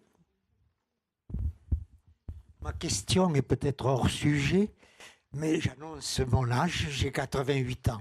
Et je suis de l'après-guerre 14. hein, et la guerre de 14-18 s'est finie par une haine énorme entre le peuple français et le peuple allemand. Les années 50 ont été un début de rapprochement. Est-ce que tout ce que vous faites, madame, messieurs, est-ce que vous avez l'impression que ça va changer quelque chose? Est-ce que cette haine qui a disparu, heureusement, mais enfin, comment vous voyez ce petit problème, ou ce grand problème? Alors, il y a sans doute plusieurs manières de répondre. C'est pas complètement hors sujet, vous avez raison de poser la question, mais je pense qu'en réalité, il y a des liens. Et peut-être Frédéric pourra nous dire quand même si, d'ailleurs, il a un peu répondu en introduction, est-ce que les communautés nationales sont très clivées, soit sur le plan linguistique, soit sur le plan des stratégies de tweet, soit comment ça fonctionne? À lire les billets de blog que vous avez publiés jusque-là, on a quand même l'impression que les clivages nationaux sont encore très importants, ou linguistiques, on en parlait ce matin avec Nicolas Patin. Donc comment ça fonctionne sur le plan du rapprochement cognitif? Est-ce que tout ça reste très national finalement dans les logiques de tweet? Alors, dans les logiques de tweet, il y a une logique nationale qui est très claire. On voit la communauté anglophone, la communauté francophone. Les autres communautés, j'ai essayé aussi de collecter des tweets en allemand, on ne les voit pas, il n'y en a pas. Et pourtant, il y a une grosse exposition en Allemagne sur la Première Guerre mondiale.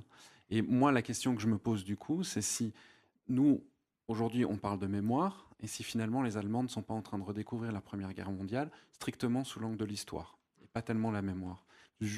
Une question que je me demande, peut-être qu'effectivement Nicolas Patin pourrait mieux répondre. Allez-y, chacun répond comme il veut. En fait, c'est vrai que du coup, moi, avec mon travail, je rencontre beaucoup de fils et de filles de soldats qui sont morts en 14-18. Et beaucoup me disent, alors là c'est dans mes campagnes poitevines, mais beaucoup me disent, vous vous rendez compte aujourd'hui, on nous cite l'Allemagne à tour de bras au niveau social, au niveau économique, et moi mon père est mort pour lutter contre l'Allemagne. Et ça c'est vraiment quelque chose que je retrouve souvent quand je rencontre ces fils et filles de soldats. Donc j'ai beau leur dire, faut tourner la page, mais c'est vrai que dans leur mémoire, c'est quand même leur père, leur oncle a été tué en 14-18. Donc ça veut dire que sincèrement, vous sentez un anti-germanisme dans cet héritage, ou c'est simplement une constatation, parce que c'est pas la même chose? Il y a un peu les deux. Il y a des fois, c'est vraiment de l'anti-germanisme. Mon père est mort et maintenant on n'arrête pas de nous citer l'Allemagne en exemple. Et puis d'autres qui disent, voilà, plutôt sur le ton un peu de faut tourner la page, effectivement. Mais dans quelques cas, alors c'est peut-être propre à notre campagne poitevine, je ne sais pas, mais c'est vrai qu'il y avait vraiment des fois de l'anti-germanisme pur et dur, j'ai envie de dire. Et donc il s'exprime à l'occasion du discours sur 14. Voilà, quand on se rencontre, ils me donnent des documents comme ça et ils me disent vous vous rendez compte? Vous vous rendez compte? On le sent vraiment.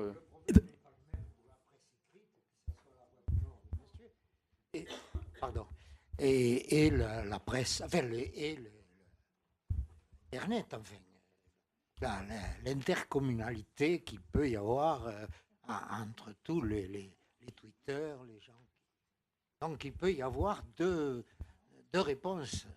Je pense que, alors dans le Nord, on a été envahi 3 fois, occupé 3 fois, donc il y a un vieux fond. Moi, quand j'étais petit, les Allemands, c'était pas les gentils, et c'est vrai qu'après, mais les films comme La Grande Vadrouille, enfin des films qui ont tous bercé qui nourrissent notre imaginaire collectif. L'Allemand, en général, il a pas le beau rôle. Les choses, alors dans le Nord-Pas-de-Calais, on est très anglophile. En revanche, ça c'est assez frappant. On sait que les Français sont plutôt... Il y a un vieux fond anti-anglais en France, en général, une espèce de rivalité de bonne aloi. Mais dans le Nord-Pas-de-Calais, il y a une exception culturelle, c'est qu'on est très, très anglophile. D'ailleurs, une petite anecdote, parmi les 10 photos qu'on a mis en ligne, où on demande aux gens de la région Nord-Pas-de-Calais de voter pour leur photo préférée, c'est un Tommy, donc un soldat anglais, qui porte une petite fille du Nord dans les bras, et c'est la photo qui est plébiscitée, quoi. Donc c'est marrant. Alors, on va prendre juste en amont, je m'interroge parce qu'on arrive à la fin. Et vous n'avez pas pensé, par exemple, publier, puisque vous disiez que vous vouliez quand même instruire vos lecteurs, des sources allemandes, de faire des traductions, de donner une place à l'occupant pour ce qui est de la partie du Nord qui est occupée. Est-ce que cette dimension-là, par exemple, pour répondre à votre question, est-ce que vous avez une histoire bilatérale, par exemple? On avait dans l'idée de traduire en anglais, en allemand et en néerlandais une partie des contenus du site. En fait, on a énormément d'anglais dans la région, du tourisme de mémoire, que vous le savez tous, qui est très, très, très, très, très actif. Donc des Anglais, des Néo-Zélandais, des Australiens, il y en a tous les jours dans la région. Des Allemands, il y en a beaucoup moins dans les faits. Dans les cimetières militaires qui sont présents dans le Nord-Pas-de-Calais, dans les Flandres, il y a beaucoup moins d'Allemands. Bon, après... Oui, mais vous, la Voix du Nord, vous n'avez jamais pensé à produire des sources qui parlent des Allemands ou qui sont allemandes, soit de production allemande, soit centrées sur des expériences allemandes? Non, on n'a pas les ressources en fait en interne, je pense. Enfin, on a des germanistes dans la rédaction, mais on va pas au-delà. Non, effectivement, on ne le fait pas. Après, il y a énormément d'échanges scolaires, universitaires, et les Allemands, voilà, ils sont les bienvenus dans la région évidemment aujourd'hui. Donc, ils sont beaucoup moins, ils sont moins perçus négativement. Alors, ils seront dans notre lectorat papier, qui est un lectorat sensiblement plus âgé que le lectorat sur Internet.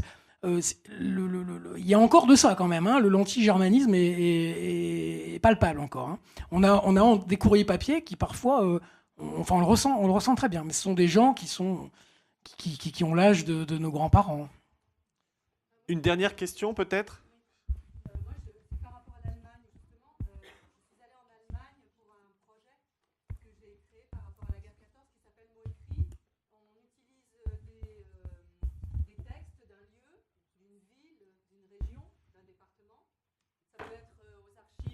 Archives départementales de Lille ou à Marc-en-Barœul, et je l'ai fait aussi à Magdebourg en Allemagne. Et donc là, par exemple, j'ai trouvé des textes qui sont le journal de guerre d'un soldat allemand en France, dans la bataille de la Marne. Et donc j'aurais aimé trouver la possibilité de faire entendre ce texte dans la Marne, en français et en allemand. Mais je n'ai pas trouvé encore, parce que justement, je n'ai peut-être pas les bonnes connexions, je ne sais pas communiquer sur Internet et tout ça. Mais ce projet, Mots écrits, je l'ai fait donc 2 fois en Allemagne, 2 fois dans le Nord, 1 fois à Brest. Et c'est vrai que là, j'ai trouvé des vrais personnages. Par rapport à la question que vous posiez tout à l'heure, Monsieur Offenstadt, il y a vraiment des récits qui sont complètement écrits.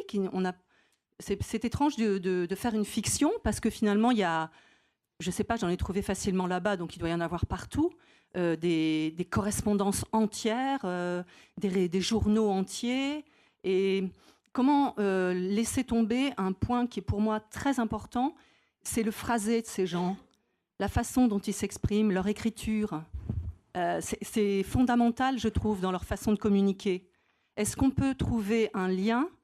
Est-ce qu'on peut trouver une façon de transmettre cette façon de communiquer et de parler qu'ils avaient, leur phrasé, la façon dont leur pensée se déroulait? Est-ce que c'est possible, ça, avec Facebook et avec... c'est une vraie question que je pose, il n'y a aucune critique derrière.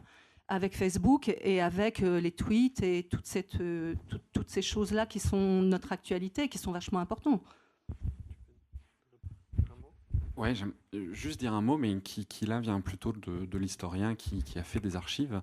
La manière en fait de parler, d'écrire jusqu'aux années 60, 50, on va dire, est tellement différente que le risque en fait serait de tout simplement ne pas attirer les gens. Je pense pas que c'est une question de réseau ou de support. C'est quand on lit... Par exemple, un article de presse de 44-45, la presse française qui commence à renaître, décrit la libération du territoire français. Le style est tellement différent par rapport à aujourd'hui qu'il faut vraiment être un historien qui veut faire des archives pour arriver à les lire. C'est tellement différent de notre monde, en fait, qu'il y a nécessairement une médiation, une sorte de traduction qui doit se faire entre la manière dont étaient exprimées les choses avant 1950-1955 et la manière dont nous exprimons les choses, réseaux sociaux numériques ou web ou pas, en fait. Je suis assez d'accord. Il y a vraiment une différence de mentalité incroyable. Voilà, juste effectivement par rapport au travail sur Léon, je suis assez d'accord avec vous, c'est-à-dire qu'on voulait parler à la personne d'aujourd'hui. Et en même temps, on a aussi une contrainte. Il y a la contrainte de ce média, c'est la forme d'écriture de ce média. Donc, quand bien même on voudrait mettre l'ensemble des échanges de lettres, c'était trop long. On n'a pas la place, on n'a pas le but. Et le lieu pour ça, c'est le musée. Voilà. Non, là, moi, je ne l'ai pas fait dans un musée. Excusez-moi, mais malheureusement, on me fait signe de partout que nous arrivons à la fin du débat. Et d'ailleurs, c'est bien, puisqu'on est parti de la modernité la plus absolue pour retomber sur une très vieille question des historiens. Parce que savoir si on doit employer le langage des acteurs de l'époque ou le langage de l'historien contemporain, ça fait des décennies que la question se pose. Donc c'est intéressant de voir que la modernité nous renvoie parfois à de vieilles questions historiographiques qui donc se prolongeront autour d'un café, j'en doute pas. Mais je voudrais vraiment remercier 1000 fois nos 5 intervenants qui d'abord nous ont présenté avec passion leur manière de travailler, c'était déjà très riche, mais surtout ont bien voulu se plier à toutes les formes de questions et discussions qui ont été les nôtres. Donc à vous 5, merci 1000 fois.